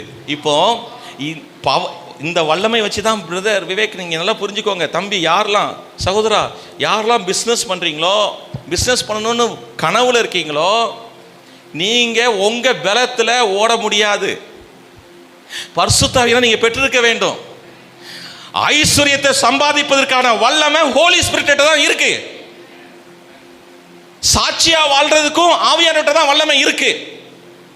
வியாதியை சுகமாக்குறதுக்கும் இந்த ஆவியானுடைய வல்லமையில தான் இருக்கு. ஹல்லேலூயா. அப்போ இந்த என்கிட்ட வந்திருக்கிற அப்போஸ்தலர் 1:8 படி ஆவியானவர் நான் பெற்றுக்கொள்ளும் போது எனக்குள்ள இருந்த தேவ வல்லமை சாட்சியா நிறுத்துது. எதுலலாம்? ஏன்னா சாட்சினா என்ன அர்த்தம்? எல்லா விஷயத்திலையும் நான் கிறிஸ்துவுக்கு சான்றாக இருக்க வேண்டும். அவன் நான் பணத்துல ரொம்ப வீக்கா இருந்தா எப்படி சாட்சியா இருப்பீங்க? ஐஸ்வர்யத்துமே இல்லை, கஷ்டப்படுறீங்கன்னா எப்படி சாட்சியா இருப்பீங்க? அக்கா கவனிக்கிறீங்களா? பரிசுத்த ஆவியை நீங்க பெற்றிருந்தா ஐஸ்வர்யத்தை சம்பாதிப்பதற்கு அவர் வல்லமையை தருகிறார். பரிசுத்த ஆவியை பெற்றிருந்தா உங்கள்கிட்ட இருக்கிற வல்லமை புறப்பட்டு மற்றவர்களை சுகமாக்குகிறது. மற்றவர்களை சுகமாக்குற இந்த வல்லமை இயேசுவை வியாதி இல்லாம வாழ வச்சது. அதனால தான் 33 வருடமும் நான் வியாதியை ஜெயிச்சு வாழ்ற வாழ்க்கைக்கு காரணம் தெய்வீக சுகமளிக்கிற வல்லமையுடைய ஆவியானவர் எனக்குள் இருக்கும் பொழுது நான் வியாதிப்பட முடியாது. Thank you Jesus. மகனே, ரொம்ப எடுக்கணும், நீங்கள் ரொம்ப எடுக்கணும். நீங்கள் நம்ம சபையில் இப்போ வந்திருக்கிற நீங்கள் ஆன்லைனில் பார்க்குறவங்க இதை ரொம்ப எடுக்கணும். எல்லாமே ஓவர் ஸ்பிரிச்சுவலாக போயிட்டீங்க. முதல்ல இயேசு நல்லவர்னு என்ஜாய் பண்ணுங்க. அடுத்தது என்ஜாய் பண்ணிட்டு எக்ஸ்பீரியன்ஸ் பண்ணிட்டு இயேசு வல்லவர்னு போங்க. நீங்கள் இன்னைக்கு இயேசு நல்லவர் 2 மாதம் மெசேஜ், அடுத்து இயேசு வல்லவர் 2 மாதம் மெசேஜ், 3வது இயேசு வர போகிறாரு, வயசானவனே இயேசு வர போகிறார். ஏன் இளமையில் இயேசு வரமாட்டாரோ? நிறைய பேர் பாஸ்டர்ஸை பார்த்துட்டு அந்த வயசு கொஞ்சம் கூட எப்பா இயேசுடைய வருகை. இப்போ ஜோசப் பிரின்ஸ் அதே தான் பேசுகிறார். ஏன்னா இப்போ வயசாயிடுச்சு அவருக்கு 62. இவ்வளோ நாள் கிரேஸ் என்னாச்சு? அப்போ அன்னைக்கு இயேசு வரலையா? கட்டாயம் வர, நீங்கள் சொன்னாலும் சொல்லாட்டினாலும் கட்டாயம் வர போகிறார். மணவாட்டி மணவாளனை எதிர்கொள்ள எப்பவும் ஆயத்தமாக இருக்கணும். இதில் கன்ஃபியூஷனே கிடையாது. இதில் எல்லாம் அனுபவிச்சு முடிச்சோடனே இயேசு வர போகிறார். அப்படி இல்லை, இயேசு எப்பவும் அவருடைய வருகை எதிர்பார்த்து நீங்கள் இருக்கணும். அது திடீர்லாம் இல்லை. இப்போ ஈரான் அமெரிக்கா வார் வந்தோடனே ஏவிட்ட ஐயோ அதுக்கடி ஒரு 2-3 பாஸ்டர் யூடியூப்ல இருக்காங்க, அவருக்கும் ஒரு 25,000 பேர் பார்க்காங்க பாருங்க. இந்த சண்டை எதற்கென்றால் இயேசுடைய வருகை. இது நீ நானும் 50 வயசு ஆயிடுச்சு, நானும் ஒரு 30 வருஷமா இந்த மெசேஜை கேட்டாங்க. இது நடந்தா இந்த போப்பாண்டவர் வந்தால் இயேசுடைய வருகைன்னாங்க. 2000 வந்தா இயேசு வராருனாங்க. இப்போ 2025 தாண்டிட்டு 2026 5வது மாதம் ஆயிட்டு. அப்போ நீங்கள் தாமதிக்கிறார் என்று சிலர் இருக்கும்படி அவர் தாமதமாயிராம். அதுக்கு தான் பைபிளை ஒருத்தரும் கெட்டு போகக்கூடாது, எல்லாரும் ரட்சிக்கப்படணும் தான் தாமதம் பண்ணுறாரே தவிர நீங்கள் ஏதோ யாரும் ரட்சிக்கப்படக்கூடாது, சீக்கிரமாக வாங்க கெட்ட புத்தி. ஏன்னா நம்ம ரட்சிக்கப்பட்டுட்டோம். அதாவது ரேஷன் கடையில் கூட்டத்தில் நெருக்கி வாங்கியாச்சு, பேங்க்கில் போய் அமௌண்ட்டை எடுத்தாச்சு, ஏன் வேலை முடிஞ்சு. இனிமேல் பேங்க் இருந்தால் என்ன, ஏன் பாடு கழிஞ்சுது, எவனும் எப்படி போ. இது இல்லைங்க. இயேசுடைய வருகை நிச்சயம், கட்டாயம். அவருடைய வருகையை நாம் மதிக்கிறோம், எதிர்பார்க்கிறோம். அது நடக்க தான் போகுது.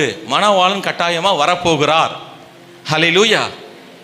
ஆனால் நீங்கள் அது வரைக்கும் எப்படி இருக்கணுமா? பயந்து போய் செத்த வாழ்க்கை வாழ்வதல்ல. இயேசு கிறிஸ்து ஒரு நாளும் வியாதியை கொடுத்து உங்களுக்கு ஒரு பாடத்தை கற்றுத்தர மாட்டார். இயேசு ஒரு நாள் ஒரு தரித்திரத்தை கொடுத்து ஒரு பாடத்தை கற்றுத்தர மாட்டார். இயேசு ஒரு நாளும் பாவத்திலே உங்களை விலை செய்து ஒரு பாடத்தை கற்றுத்தர மாட்டார். இதில் நீங்கள் ஒரு வைராக்கியம் இருக்கணும். நீங்கள் சொல்லணும், வியாதியே என் உடம்புல இருக்கிறதுக்கு உனக்கு யார் உரிமை கொடுத்தா, யார் அதிகாரம் கொடுத்தா? தரித்திரமே, கடனே, என் வாழ்க்கையில் உனக்கு இருக்கிறதுக்கு யார் கொடுத்தா? ஐஸ்வர்யத்தை சம்பாதிப்பதற்கு எனக்கு பவர் இருக்கு. நீங்க பவர் பார்ட்டிங்க, நீங்க பவர் ஸ்டார் இல்ல. பவர் ஸ்டார் ஒரு நடிகர் இருக்கார்ல, பவர் ஸ்டார் இல்ல. உங்களுக்குள்ள ஐஸ்வர்யத்தை சம்பாதிப்பதற்கும், ஹீலிங்கை அனுபவிப்பதற்கும், எல்லா விஷயத்திலும் நீங்களும் நானும் சாட்சியா இருப்பதற்கும் இந்த பவர் தான். ஹல்லேலூயா. இந்த பவரை நீங்கள் பயன்படுத்தணும், எல்லாத்தையும் பயன்படுத்தணும். சபை, ஆமே. நீங்கள் சந்தோஷமா இருக்கீங்களா? பிள்ளையை வளர்ப்பதற்கு அபிஷேகம் தான். ஆமே. இல்லைன்னா எரிச்சல், கோபம், ஏண்டா ஒன்று வச்சுட்டே இருந்து 2 வேண்டாம் தள்ளி போயிட்டே இருக்கு. சில பேர் 14 வருஷம் கழிச்சு 2வது குழந்தை. அப்பா சித்தியா இருது அந்த பிள்ளை, மூத்த பிள்ளை. நல்லா சிரிக்க தப்பு இல்லைண்ணே, நல்லா சிரிங்கண்ணே. இது நான் சொல்லுது உண்மை. நான் சொல்லுதாங்க, இது குழந்தைங்க, அங்கே 2வது குழந்தை. இது யாருன்னு கேட்டேன். முதல் குழந்தை அம்மைக்கு ஈக்குவலாக இருக்கு, கையில் ஒரு குழந்தை வச்சுருக்காங்க குட்டியா. என்னன்னு கேட்டால் 16 வருஷம். இது 2வது. ஏன்னா முதல் குழந்தைக்கு ஃபீஸ் கட்ட முடியல, வேற எந்த பிரச்சனையும் இல்லை. 2 பேருக்கு எந்த பிரச்சனையும் இல்லை. ஸ்கூல் ஃபீஸ் கட்டுறது எப்படி? ஒரு புக்கு போட்டால் நல்லா விற்குங்க. யாருக்காவது அந்த பிஸ்னஸில் ஐடியா, நம்ம ஃபீஸை கட்டிடலாம். நீங்கள் அந்த புக்கை போடுங்க, நீங்கள் ஸ்கூல் ஃபீஸ் கட்டிடலாம் அவங்க 2 பிள்ளைக்கும். இந்த வீக்னஸ் இருக்குது நிறையா, அதெல்லாம் வச்சு இந்த உலகத்தில் சம்பாதிக்கிறான். என் கர்த்தர் அவ்வளோ கேவலமானவர் அல்ல. ஒருத்தனுடைய இந்த கஷ்டத்தை பயன்படுத்துகிறாங்க நிறைய பேர். இன்னைக்கு ஸ்கூல் ஃபீஸு 1.5 லட்சம் எப்படி கட்ட? என் பிள்ளை நல்லா ஸ்கூலில் படிக்கணும். அதையும் அப்போ நான் என்ன சொல்கிறேன், உங்களை ஒரு பிள்ளைக்கு படி அளக்கிறவர் உங்களுக்கு தர்ற அடுத்த பிள்ளைக்கும் படி அளக்க மாட்டாரா? எல்லாம் கப்சிப். ஏசாயா 8:18, ஏசாயா 8:18. நானும் எனக்கு கர்த்தர் தந்த பிள்ளைகளும். உங்களுக்கு முதல்ல உங்கள் பிள்ளை நீங்கள் தந்த பிள்ளை இல்லை, உங்கள் மனைவிக்கோ நீங்களோ, உங்களுக்கும் உங்கள் கணவருக்கும் கர்த்தர் தந்த பிள்ளை தான் நீங்கள் வச்சிருக்கிற பிள்ளை. எல்லாம் சொல்லுங்க, முதல்ல என் பிள்ளை இல்லை, எனக்கு கர்த்தர் தந்த என் பிள்ளை. உங்களுக்கு 2 பிள்ளை, கோபியனுக்கு 2 பிள்ளை. முதல்ல உங்கள் பிள்ளைக்கு முன்னாடி கர்த்தர்கிட்ட இருந்துங்க. அதெல்லாம் கர்த்தர் தந்த பிள்ளை. உங்களுக்கு முதல்ல கர்த்தருக்கு சொந்தம் அந்த பிள்ளைங்க. அதுதான் குழந்தை பிரதிஷ்டை. நீங்கள் தந்த பிள்ளை உங்கள்கிட்ட வந்த பிள்ளை, அது என் கணவன் மூலமாய் பிறந்த பிள்ளை. ஆனால் ஜீவன் உங்கள்கிட்ட இருக்கு. எல்லாம் சொல்லுங்க, நானும் எனக்கு கர்த்தர் தந்த பிள்ளைகளும். முதல்ல அது நல்லா. ஸோ நீங்கள் சாட்சியாக இருக்கணும்னா உங்களுக்குள்ள இருக்கிற பரிசுத்த ஆவியானவர் அவர் வல்லமையை தந்திருக்கிறார். இது ஆண்டவருக்கு ரொம்ப பிரியமாக இருக்குது. ஏன்னா உங்கள் லைஃப் சேஞ்சிங்க. நீங்கள் பரிசுத்தத்துக்கான மட்டும்தான் அபிஷேகம், அந்நிய பாஷையில் ஜெபம் பண்ணுறதுக்கு அபிஷேகம். அது பிறகு பரிசுத்த ஆவியானுக்கு முத்திரை போட்டால் தான் நான் பரலோகத்துக்கு போக முடியும் அப்படின்னு பயந்து போய் ஆவியானை பெற்றிருக்கிறாங்க. இவ்வளோ தான் எனக்கு தெரிஞ்சு சபைகளை இந்த 3 பாயிண்ட்டோட முடிஞ்சுது. ஆனால் அப்படி இல்லை. உங்கள்கிட்ட இருக்கிற அந்த வல்லமை, ஆவியான இருக்கிற வல்லமை யாராவது உங்களை தொட்டா விசுவாசத்தோட, அதனால தான் வியாதியஸ்தர் மேல் கைகளை வைப்பீர்கள் அப்பொழுது அவர்கள் சொஸ்தமாவார்கள். ஏன்னா உங்கள் கை என்னது, ஒழுங்காக கழுவுனீங்களா இல்லைன்னு கூட நமக்கு தெரியாது. உங்கள் கை வச்சனால என்ன போகுது, உங்களுக்குள் இருக்கிற ஆவியானுடைய வல்லமை நீங்கள் இந்த விசுவாசத்தோடு வைக்கும் பொழுது நான் நிறைய சாட்சிகளை ஆண்டவருக்கு மகிமையாக பார்க்கிறேன். நீங்கள் பார்க்குறீங்க இந்த சர்ச்சில் தேவனுடைய வல்லமை வெளிப்படுவதாக.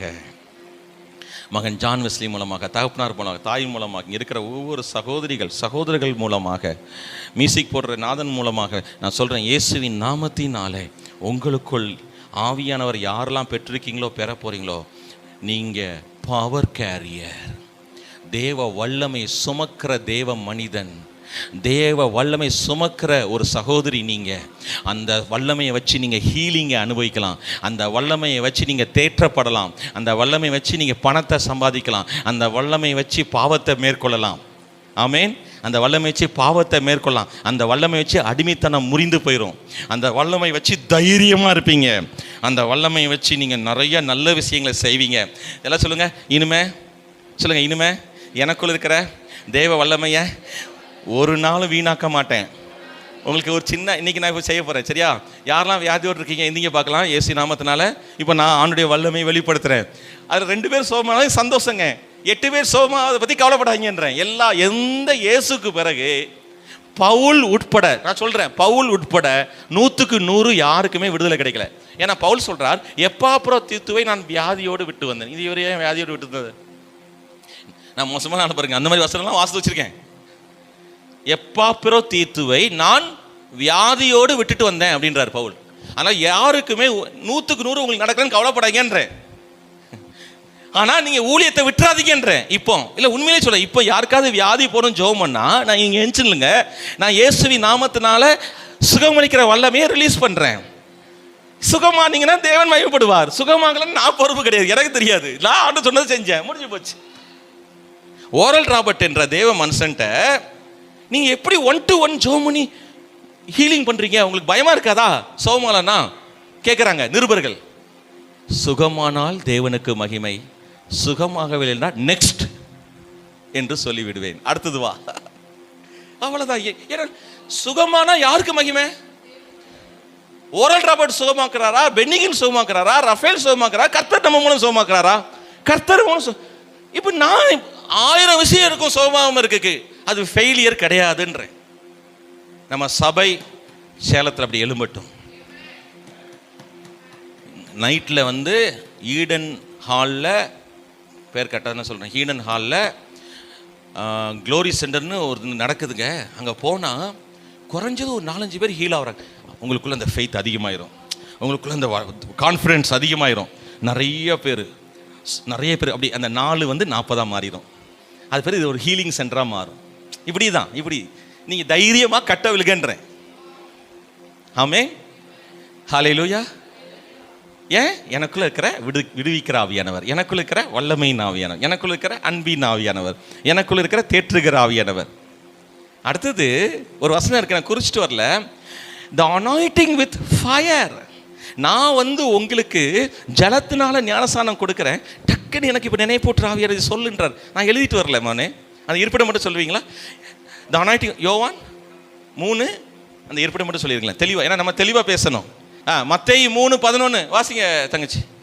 மத்தேயு 3:11, மத்தேயு 3:11.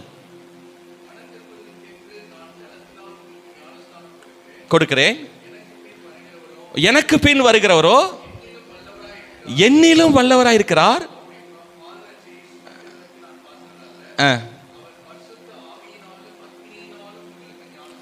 அவர் உங்களுக்கு பரிசுத்த ஆவியினாலும். இது இங்கிலீஷில் எப்படி போட்டிருக்குன்னா அனாயிண்டிங் வித் ஃபயர். உங்களுக்குள்ள இருக்கிற அபிஷேகம் தேவ அக்கினியோடு கூடிய அபிஷேகம். நீங்கள் சந்தோஷமா இருக்கீங்களா?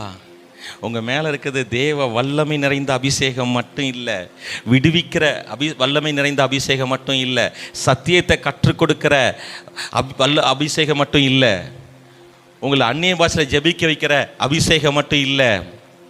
உங்களுக்கு அதே ஆவியானவர் வரும் பொழுது இந்த சத்தியம்தான் உங்களை இந்த எக்ஸ்பீரியன்ஸ்குள்ள நடத்துது. புதுசாக அதுக்குன்னு ஒரு அபிஷேகம். இது வேற ஒரு எனக்கு தெரிஞ்சு 1995, 96, 97 எல்லாரும் ஒரு ஊரை சொல்லுவாங்க. ஏன்னா லைவ் போகுதுன்னா சொல்லலை, ஒரு ஊரை சொல்லி எங்கப்பா போகிறேன்னு கேட்பேன். அங்கே அக்னி அபிஷேகம் ஊற்றப்படுதான். ஏன் நீ தான் ஏற்கனவே அபிஷேகம் வாங்கிட்டீங்களா? இது வேற அபிஷேகம், அங்கே அக்னி அபிஷேகம். அது தப்பு. நீங்கள் வாங்கினது ஒரே ஆவியானவர் தான், ஒரே அபிஷேகம் தான். அந்த அபிஷேகத்தில் அக்கினி இருக்குன்னு நீங்கள் ஏற்றுக்கொண்டீங்கன்னா அந்த தேவ அக்கினி வெளிப்படும். இந்த தேவ அக்கினி ஓடு சொல்லுங்க, எனக்குள்ள இருக்கிற அபிஷேகம். சொல்லுங்க, எனக்குள்ள இருக்கிற அபிஷேகம் அக்கினியோடு கூடிய தேவ அக்கினியோடு கூடிய. இதுதான் எலியா இறக்கின அந்த அக்கினி, தேவ அக்கினி. ஏகோ நீங்கள் யாரெல்லாம் அபிஷேகம் வாங்கினீங்க கை தூக்குனீங்க, உங்களுக்கு சந்தேகப்படமாக இருக்குது. ஏன்னா நீங்கள் இருக்கிறத பார்த்தா நீங்கள் உண்மையிலே உங்களுக்கு டிஸ்கரேஜ் பண்ணலை, நீங்கள் வேறு லெவலில் ஆயிடுவீங்கன்றேன். ஒரு மாதிரி நான் சொன்ன பொங்கல் வடை சாப்பிட்ட மாதிரி உட்காந்துருக்கீங்கன்னு சொன்னல காலையில். இப்போ ஏதோ சாப்பிட்டு வந்து உட்காந்த மாதிரி இருக்கீங்க. நீங்கள் யாருன்னே உங்களுக்கு தெரியலை. நான் யாருன்னு தெரிஞ்சுது ஃபாதர்ஸ் போசம் சர்ச்சோடைய யார், நான் அப்பா இருக்கும் போதுலேருந்தே சபைக்கு இதே தான் சொல்லுறீங்க, அப்படி கதை தான் சொல்கிறீங்க. நீ ரொம்ப நல்லது, 30 வருஷம் இந்த சபைக்கு வந்தது நல்லது. ஆனால் நீங்கள் யாருன்னா உங்களுக்குள்ள தேவ அக்கினி நிறைந்த ஒரு அபிஷேகம் இருக்கு. The anointing with fire. இது என்ன செய்யும் தெரியுமா? கட்டுகளை எரிச்சு சாம்பலாக்கிறோம். இது ஒரு அக்கினி சுனாமி. எரிக்க வேண்டியது இருக்கு சில விஷயம் ஆவியில. அது the anointing with fire. இதுக்கு தனி அபிஷேகம் இல்லை, இதுக்கு தனி அபிஷேகம். நசரேயனாகிய இயேசுவை தேவன் பரிசுத்தாவினாலும் வல்லமையினாலும் அவரை நிறைத்திருந்தார். அப்போ அதை தான் இயேசு சொல்றாரு, ஆவியானவர் வரும்போது சும்மா வர மாட்டார். ஆவியானவர் பல்வேறு காரியங்களை உங்களுக்கு கொண்டு வந்து தந்துடுறாரு. அப்பா, ஒரே ஆவியானவர் பவரை கொண்டு வரார், ஒரே ஆவியானவர் தேவ அக்கினியை கொண்டு வரார், ஒரே ஆவியானவர் சத்தியத்தை போதிக்கிறார், ஒரே ஆவியானவர் தேற்றுகிறார், ஒரே ஆவியானவர் உங்களை சாட்சியாய் நிறுத்துகிறார். ஒரே ஆவியானவர். யாரெல்லாம் நீங்க ஆவியானவர் பெற்றிருக்கீங்களோ உங்க கண்கள் இன்னைக்கு திறக்கப்படட்டும். இந்த சபையிலே உண்மையான தேவ அக்கினியை நீங்கள் அனுபவிப்பீர்களாக. ஹல்லேலூயா, ஹல்லேலூயா. எதை எரிச்சு சாம்பலாக்கணுமோ உங்களுக்குள் இருக்கிற அபிஷேகம் அப்படிப்பட்டது. சாதாரணமானதல்ல. அக்னியோடு கூடிய கர்த்தர் ஆசீர்வதிங்க. அக்னியோடு கூடிய பரிசுத்தாவின் அபிஷேகம் வெளிப்படுவதாக. Thank you Jesus. அதுக்கு ஒரு திருப்பி சொல்றேன், புதுசா நீங்க அபிஷேகம் பெறணும் இல்ல, இந்த வெளிப்பாடு தான். ஓ, என்கிட்ட இருக்கிற அனாயிண்டிங் பவரா, என்கிட்ட இருக்கிற அனாயிண்டிங் வந்து ஃபயரா. ஹல்லேலூயா, thank you Jesus. இந்த வசனத்தை சொல்லிட்டே இருக்கணும், அக்னியோடு கூடிய பரிசுத்தாவின் அபிஷேகம். சொல்லுங்க, அதுதான் கரெக்டான மொழிபெயர்ப்பு. The anointing with fire னு இங்கிலீஷ்ல எழுதி இருக்கு. சொல்லுங்க, அக்னியோடு கூடிய பரிசுத்தாவின் அபிஷேகம். அது என்ன பண்ணும்? வியாதியை சாவடிச்சிடும், உங்களை வாழ வைக்கும். கேன்சர் செல்லுகளை கொன்னுரும், உங்களை வாழ வைக்கும். மனநோயை சுகமாக்குது. என் மனைவிக்கு அப்படி நைட் கர்த்தருடைய பந்தி தான். அவங்க பெரிய அந்த மாத்திரையெல்லாம் நிறுத்திட்டாங்க. அந்த வல்லமை தான், இந்த அக்னி தான். The anointing with fire. எத்தனை பேர் வாங்கறதுக்கு ரெடி இல்லை? ஏற்கனவே நீங்கள் ஆவியான பெற்றவங்க இந்த சத்தியத்தை அக்செப்ட் பண்ணீங்கன்னா அந்த ஃபயர் உங்களுக்கு வெளிப்படும்.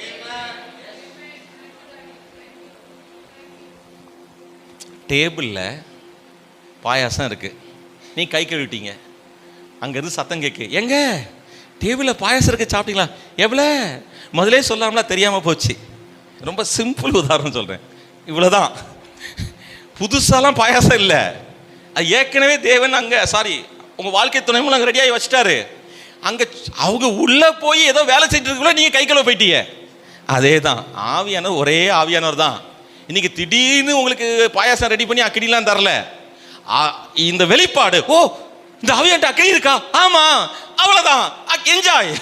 இந்த கிளாஸ்ல ஊத்து, கையை கழுவினா என்ன, டீஸ்பூன்ல தா, நம்மளால எப்படி ஊத்து பவுல்ல டீஸ்பூனை தா, உட்காந்துக்கிட்டே குடிச்சிட்டு சாப்பிட்டுருந்தேன். அதே தான் சொல்றாரு இன்னைக்கு, என்ஜாய் பண்ணு, உனக்குள்ள இருக்கிற ஆவியானவர் இருக்கிறார், நீ புதுசா அபிஷேகம் வாங்க வேண்டாம். ஓ இந்த ஆவியானவர் தேவ அக்கினியை சுமந்து வந்திருக்கிறார் எனக்குள்ளே. அந்த அக்கினி அப்படின்னா அக்கினி அக்கினி அக்கினி இப்படி கத்த ஆரம்பிச்சிட்டாங்க. ஃபயர் தொண்டை தான் வத்தும் நிறைய சர்ச்சில், ஃபயர் அந்த ஆள் பயந்துருவார். எங்கே வெளியே கேட்டால் என்ன நினைப்பாங்க, 100 எத்தனை ஃபயருக்கு எத்தனை ஃபோன் பண்ணணும், 101, 102, 103 இந்த ஃபயருக்கு என்ன, அந்த சர்ச்சில் ஏதோ கத்துறான் ஃபயர் ஃபயர்னு, ஃபோன் பண்ணப்பா. அப்படி இல்லைங்க, நான் ஃபயர் ஃபயர் ஃபயர் இப்படி கத்திட்டு இருக்கல, நான் அமைதியா ஃபர்ஸ்ட் எனக்குள்ள இருக்கிற அபிஷேகம் தேவ அக்கினியை நிறைந்த ஒரு அபிஷேகம். இந்த தேவ அக்கினி நிறைந்த அபிஷேகம் உள்ள இந்த உடம்புல வியாதி தான் வலிமையை இழக்குது. ஹல்லேலூயா, கட்டுகளை அவிழ்க்குது. ஆமென். நீங்க சந்தோஷமா இருக்கீங்களா? Thank you Lord.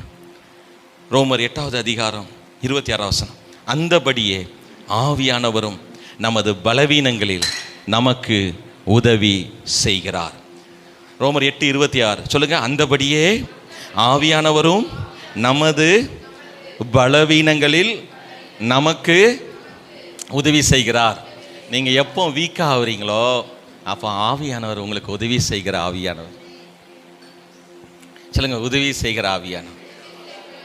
என் வீக்கான நேரத்தில் எனக்கு உங்களுக்கே தெரியுது, எனக்கு சரியாக பேசியிருந்தா இந்த பிஸ்னஸ் நடந்துக்கும், நான் சரியாக ஊழியம் செஞ்சிருந்தா இந்த ஆத்மா ரசிக்கப்பட்டிருக்கும். ஆனால் நான் என் வீக்னஸை வெளிப்படுத்திட்டேனே. கவலைப்படாதீங்க, உங்கள் பலவீனத்தில் பரிசுத்த ஆவியானவர் ஹெல்ப்பராக வராரு. ஹல்லேலூயா. எனக்கு சரியாக பேச தெரில, எனக்கு சரியாகவே நடந்துக்கிட தெரில, அந்த வீக்னஸில் அந்த பலவீனத்தில் உதவி செய்வதற்கு ஆவியானவர். நீங்கள் என்ன செய்ய தெரியுமா, அந்த வீக்கில் பிதாவே இந்த வீக்கில் இந்த இடத்துல இந்த விஷயத்தில் நான் வீக்காக இருக்கிறேன், இந்த இடத்துல எனக்கு ஆவியானுடைய உதவி உண்டாகட்டும். ஒரு சின்ன ஜெபம் சிஸ்டர், நீங்கள் ஸ்மார்ட் ஆயிடுவீங்க. நீங்கள் ஸ்மார்ட்டாக ஆயிடுவீங்க. நான் எல்லாரும் கேட்குறாங்க, உன் மனைவி இப்படி இருக்குது, உன் குடும்பத்தில் நீ ஒருத்தன் தான் ரசிக்கப்பட்டிருக்க, ஒரே பையன் 6 பெண்கள், எப்படி இவ்வளோ ஊழியம் இவ்வளோ பிஸ்னஸ் எல்லாத்துலேயும் சக்ஸஸாக இருக்கிறதுக்கு காரணம் நான் அல்ல, எல்லாத்துலேயும் இந்த வெளிப்பாடு தான். ஆண்டவரே, இந்த விஷயத்தில் என்ன ரொம்ப வீக்காக இருக்கிறேன், நீங்கள் உங்கள் ஆவியான மூலம் எனக்கு உதவி செய். அவர் உதவி செய்கிறாரு, ஜெயிச்சிருந்தோம். எனக்கு இதில் ஞானம் இல்லை ஆண்டவரே, நீங்கள் தான் எனக்கு தேவ ஞானம். பயங்கரமாக வெளிப்படுத்துகிறாரு. இல்லை ஞானமுள்ள ஒரு ஃப்ரெண்டை எனக்கு தாராரு, அவன் நமக்கு ஈஸியாக அந்த பிரச்சனையை முடிச்சு விட்டுட்டு போயிடுறான். நீங்கள் சக்ஸஸ்ஃபுல்லாக வாழ போகிறீங்க. நீங்கள் ரொம்ப ஆச்சரியமான ஒரு வாழ்க்கையை வாழ போகிறீங்க. உங்கள் உங்கள் வீக்னஸில் கேவலப்படுத்துகிற ஆவியானவர் அல்ல, உங்கள் பலவீனத்தை அசிங்கப்படுத்தி வெளியே சொல்லுகிற ஆவியானவர் அல்ல, உங்கள் பலவீனங்களில் உதவி செய்கிற ஆவியானவர். தயவுசெய்து நீங்கள் இந்த உதவியெல்லாம் வாங்குங்க. ஆமேன். அடுத்தது ஆவியானுடைய வேலை முடியலை. நாம் ஏற்றபடி வேண்டிக் கொள்ள வேண்டியது இன்னதென்று அறியாமல் இருக்கிறபடியால் ஆவியானவர் தாமே வாக்கு கடங்காத பெருமூச்சோடு நமக்காக. சரியான கன்ஃபியூஷன். இன்னைக்கு யாராவது வந்திருக்கீங்களா? நான் உங்களுக்கு ஊழியம் செஞ்சுட்டு போகிறேன், நாளைக்கு காலையில் ஊருக்கு போகிறேன், நீங்கள் அதுக்கு இப்போ வாங்க, எனக்கு எல்லாம் கன்ஃபியூஷன். ஒரு 5 நிமிஷம் உங்களோட அந்நிய பாஷை பேசினா போதும், கையை பிடிச்சிட்டு. தெளிந்த புத்தி உள்ள ஆவியானவர் 2 தீமோத்தேயு 1:7. தெளிந்த புத்தியுள்ள ஆவியானவர் குழப்பத்தின் ஆவியை தூக்கி எறிஞ்சிருவாரு. ஹல்லேலூயா. இப்படி ப்ரேயர் பண்ணணும்னு எனக்கு தெரியல பாஸ்டர். நீங்கள் உங்கள் ப்ரேயர் ஸ்டாப், ஆவியானுடைய ப்ரேயர் ஸ்டார்ட். தங்கச்சி ரொம்ப முக்கியம் பாஸ்டரையா, ரொம்ப முக்கியம் ஜான் பாஸ்டரையா. இந்த கன்ஃபியூஷனில் இருக்கீங்க, நொந்து நூடுல்ஸாக இருக்கீங்க, என்ன மாதிரி ஜெபம் பண்ணணும்னு தெரியலை. நீ அப்பா, எனக்குள் இருக்கிற பரிசுத்த ஆவியானவர் வாக்கு கடங்காத பெருமூச்சோடு விண்ணப்பம் பண்ணட்டும். அப்படியே ஒரு பெருமூச்சு வரும் பாருங்க உங்களுக்குள்ள இருந்து. உங்களை தெரியாம அந்நிய பாஷையே மாற ஆரம்பிக்கும். ஏன்னா அப்படி ஒரு கம்பல்சன், அப்படி ஒரு நெருக்கடி, ஒரு ஒரு கிரைசிஸ் நீங்க அனுபவிச்சுட்டு இருப்பீங்க.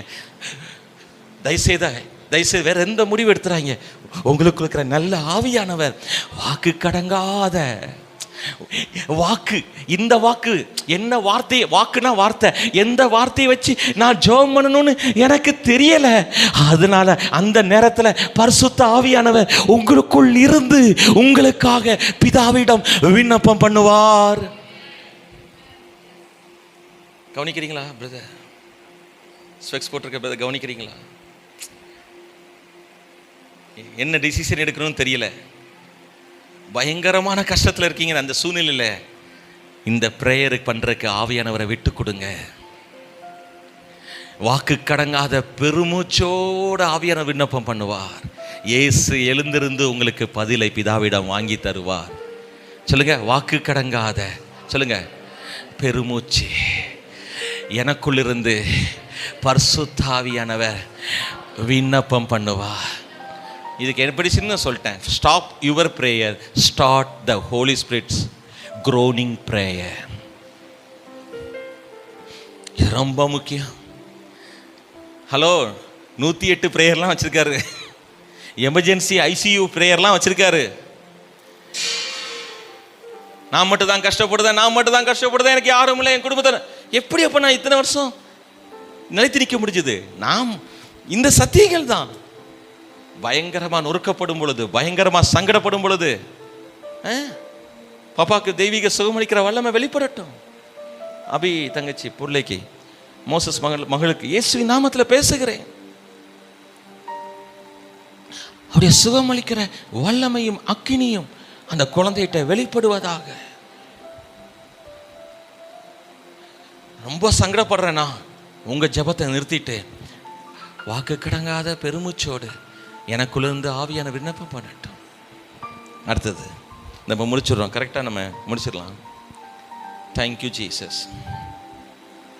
27 ரோமர் 8:27 ஆவியானவர் தேவனுடைய சித்தத்தின்படி பரிசுத்தவான்களுக்காக வேண்டுதல் செய்கிறபடியால்.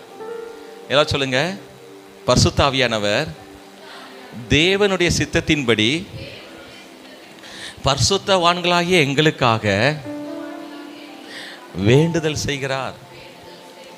அப்போ உங்க கண்ணு திறக்கட்டும். ஜீசஸ் மட்டும் உங்களுக்கு பிரேயர் பண்ணல, உங்களுக்குள் இருக்கிற ஆவியானவர் நீங்க தூங்கும் போது, உங்களுக்கு தேவைப்படும் போது பிதாட்ட ஜெபம் பண்றார்.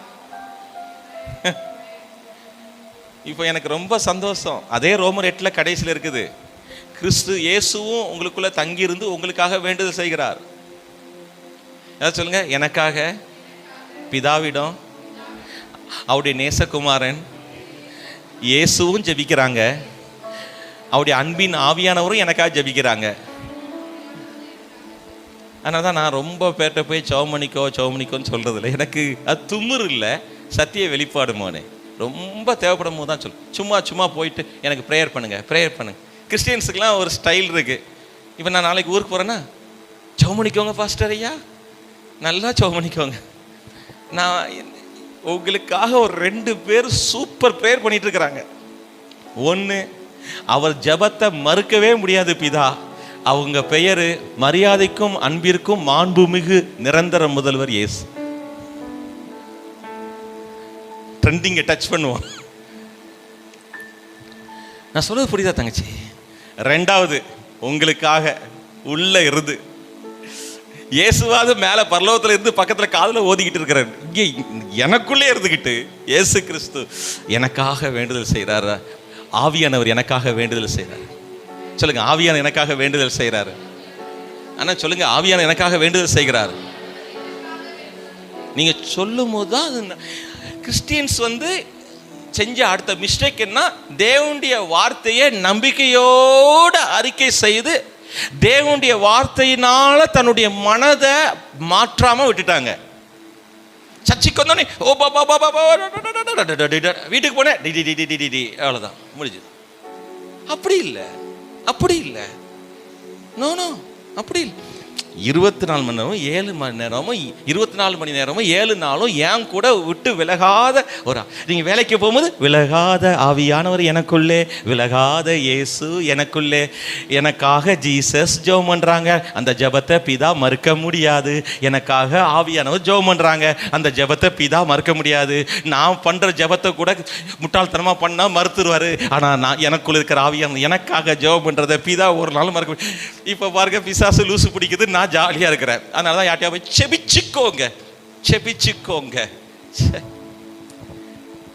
நான் சொல்ற இந்த 2 பேருடைய ஜெபத்துக்காக நன்றி ராஜா, இயேசு ராஜா, எனக்காக ஜெபம் பண்றீங்க ராஜா, நன்றி ஆவியானவரே, எனக்காக ஜெபம் பண்றீங்க ஆவியானவரே. சொல்லுங்களா பார்க்கலாம்.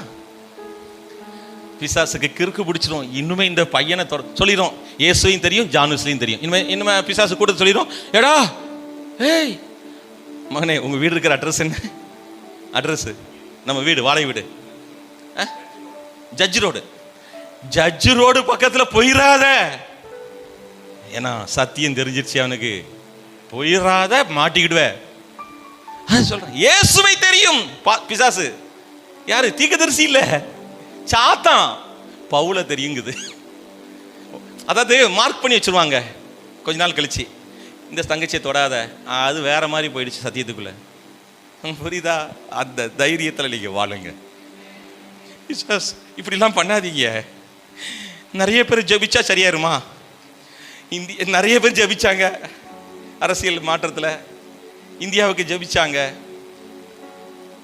ஸோ நான் சொல்றது கேளுங்க, சத்தியத்தை அறிவீர்கள், சத்தியம் உங்களை விடுதலையாக்கும். குமாரன் உங்களை விடுதலையாக்கினால் மெய்யா உங்களுக்குள்ள இருக்கிற ஆவியானவர் உங்களுக்காக விண்ணப்பம் பண்றாரு. அப்போ நீங்க கலங்குவீங்களா? நீங்க கலங்குவீங்களான்னு கேட்டேன். நீ கலங்கி நிற்பீங்களா? பாஸ்டர் அதிகாலை 2 மணிக்கு தொந்தரவு பண்ணுவீங்களா? நீங்க பாஸ்டரை தொந்தரவு பண்ண மாட்டீங்க. ஆவியானவரே, எனக்காக என் பிள்ளைக்கு நீங்க விண்ணப்பம் பண்ணு. நான் கொஞ்சம் இங்கே மனசு உடஞ்சி போயிருக்கேன். என் பலவீனத்தில் நீங்கள் எனக்கு உதவி செய்யுங்க. ஆவியான உதவி செய்வா. எப்பண்டா கேட்பீங்கன்னு அவர் காத்திருக்கிறார். நீங்கள் அதை விட்டுட்டு ஜென்ரேட்டர் மாதிரி அந்நிய பாஷை மட்டும் பேசிட்டு போயிடக்கூடாது. நான் திருப்பி சொல்கிறேன், அந்நிய பாஷை கட்டாயமாய் பேச வேண்டும், கட்டாயமாய் ஜெபிக்க வேண்டும். பல மணி நேரம் நம்ம பேசுகிறோம். ஆனால் இப்போ டைம் ஆயிடுச்சு, அதனால் முடிக்கிறேன். நிறையா இருக்குது. மகன் நல்லா சொல்லிக் கொடுக்குறாங்க. எழுப்பி நிற்போமா? நான் சொல்கிற ஜெபத்தை சொல்லுங்க. பரிசுத்தமுள்ள தகப்பனே, சொல்லுங்க. தகப்பனே, என்னை பரிசுத்த ஆவியானவராலே நிரப்பும்படி கேட்கிறேன். பரிசுத்த ஆவியானவர் எனக்குள்ளே வந்து வல்லமையை கொடுக்கிறீங்க, தேவ அக்கினியை கொடுக்கிறீங்க, தேவ ஆவியானுடைய வரங்களை கொடுக்கிறீங்க, தேவனுடைய சத்தியங்களை சொல்லி கொடுக்கிறீங்க, தெய்வீக விடுதலையில நடத்துறீங்க, வாக்கு கடங்காத பெருமூச்சோடு எனக்காக விண்ணப்பம் செய்ய வைக்கிறீங்க. பரிசுத்த ஆவியானவர் என்னை குறித்து பிதாவின் சித்தத்தை அறிந்திருக்கிறார். பரிசுத்த ஆவியானவர் பிதாவின் திருவுள்ள சித்தங்களை ஆராய்ந்து அறிந்திருக்கிறபடினால் இன்னபடி எனக்காக வாக்கு கடங்காத பெருமூச்சோடு தேவ சித்தத்தின்படி எனக்காக ஜெபிப்பா. பலவீனத்திலே உதவி செய்வா. பயத்தை நீக்குவா. நான் ரொம்ப சோர்ந்து போகும் பொழுது, நான் மிகவும் சோர்ந்து போகும் பொழுது பரிசுத்த ஆவியானவர் தேற்றரவாளராய் வந்து எனக்குள்ளே இருந்து என்னை வல்லமையாய் தேற்றுவார், என்னை அதிகமாய் தேற்றுவார். எனக்குள்ளே இருக்கிற பரிசுத்த ஆவியானவர் பல விஷயங்களை செய்கிறபடினாலே பிதாவே, சொல்லுங்க, பிதாவே பிதாவே, இயேசுவின் நாமத்தினாலே தேவ அக்கினியோடு கூடிய யாரெல்லாம் இங்க சின்சியரா பிரேயர் பண்றீங்களோ, இவ்வளவு விஷயங்களும் உங்களுக்குள்ள நடக்க போகுது. இவ்வளவு விஷயங்கள் உங்களுக்குள்ள நடக்க போகுது. ஐஸ்வர்யத்தை சம்பாதிப்பதற்கான வல்லமையை தேவ ஆவியானவர் வெளிப்படுத்துவார். வியாதிகளை சுகமாக்குற வல்லமையை தேவ ஆவியானவர் உங்களுக்குள் இருந்து வெளிப்படுத்துவார். இயேசுவின் நாமத்தினாலே, இயேசுவின் நாமத்தினாலே. யாருக்கெல்லாம் இந்த பரிசுத்த ஆவியானவர் பெறவில்லையோ, இப்பொழுது இயேசுவின் நாமத்தினாலே பெற்றுக்கொள்வீர்களாக. விசுவாசத்தினால் பெற்றுக்கொள்வீர்களாக. பரிசுத்த ஆவியை கேட்டால் பரிசுத்த ஆவியை கொடுப்பது அதிக நிச்சயம் என்று வேதம் சொல்லுகிறது. பரிசுத்த ஆவியை யாரெல்லாம் கேட்கிறீங்களோ, உங்களுக்கு நிச்சயமாய் தேவன் தம் ஆவியானவரால் உங்களை நிரப்புவார். ஞானத்தின் ஆவி என்று பழைய ஏற்பாட்டில் எழுதப்பட்டிருக்கிறது. கிருபையின் ஆவி என்று பழைய ஏற்பாட்டில் எழுதப்பட்டிருக்கிறது. நித்திய ஆவி என்று எழுதப்பட்டிருக்கிறது. உங்களுக்குள் இருக்கிற ஆவியானவர் உங்களை விட்டு நீங்காதவர். உங்களுக்குள் இருந்து தேவ அக்கினியை நீங்கள் இயேசுவின் நாமத்திலே வெளிப்படுவதாக என்று சொல்லும் பொழுது அது வெளிப்பட ஆரம்பிக்கும். எனக்குள் இருக்கிற தேவ வல்லமை இந்த நபரை, குழந்தையை சுகமாக்குவதாக என்று சொல்லும் பொழுது தெய்வீக சுகம் வெளிப்படும். அந்நிய பாஷையிலே ஜெபிக்க வேண்டும் என்று நீங்கள் விரும்பி கேட்கும் பொழுது அதே ஆவியானவர் உங்களை அந்நிய பாஷையிலே ஜெபிக்க உதவி செய்வார். இங்கே வந்திருக்கிற ஒவ்வொருவரையும், ஆன்லைனில் பார்க்குற ஒவ்வொருவரையும், இதுக்கு பிற்பாடு யூடியூப்பில் பார்க்க போகிறவங்கள இயேசுவின் நாமத்தில் ஆசீர்வதிக்கு மேலே ஆசீர்வாதத்தை, நன்மைக்கு மேலே நன்மையை, பலத்துக்கு மேலே பலத்தை, அக்னிக்கு மேலே அக்னியை, மகிமைக்கு மேலே மகிமையை, கிருபைக்கு மேலே கிருபையை, ஜீவனுக்கு மேலே ஜீவனை பார்ப்பாங்க. நிச்சயம் பார்ப்பாங்க. இயேசுவின் நாமத்தில் பிதாவே.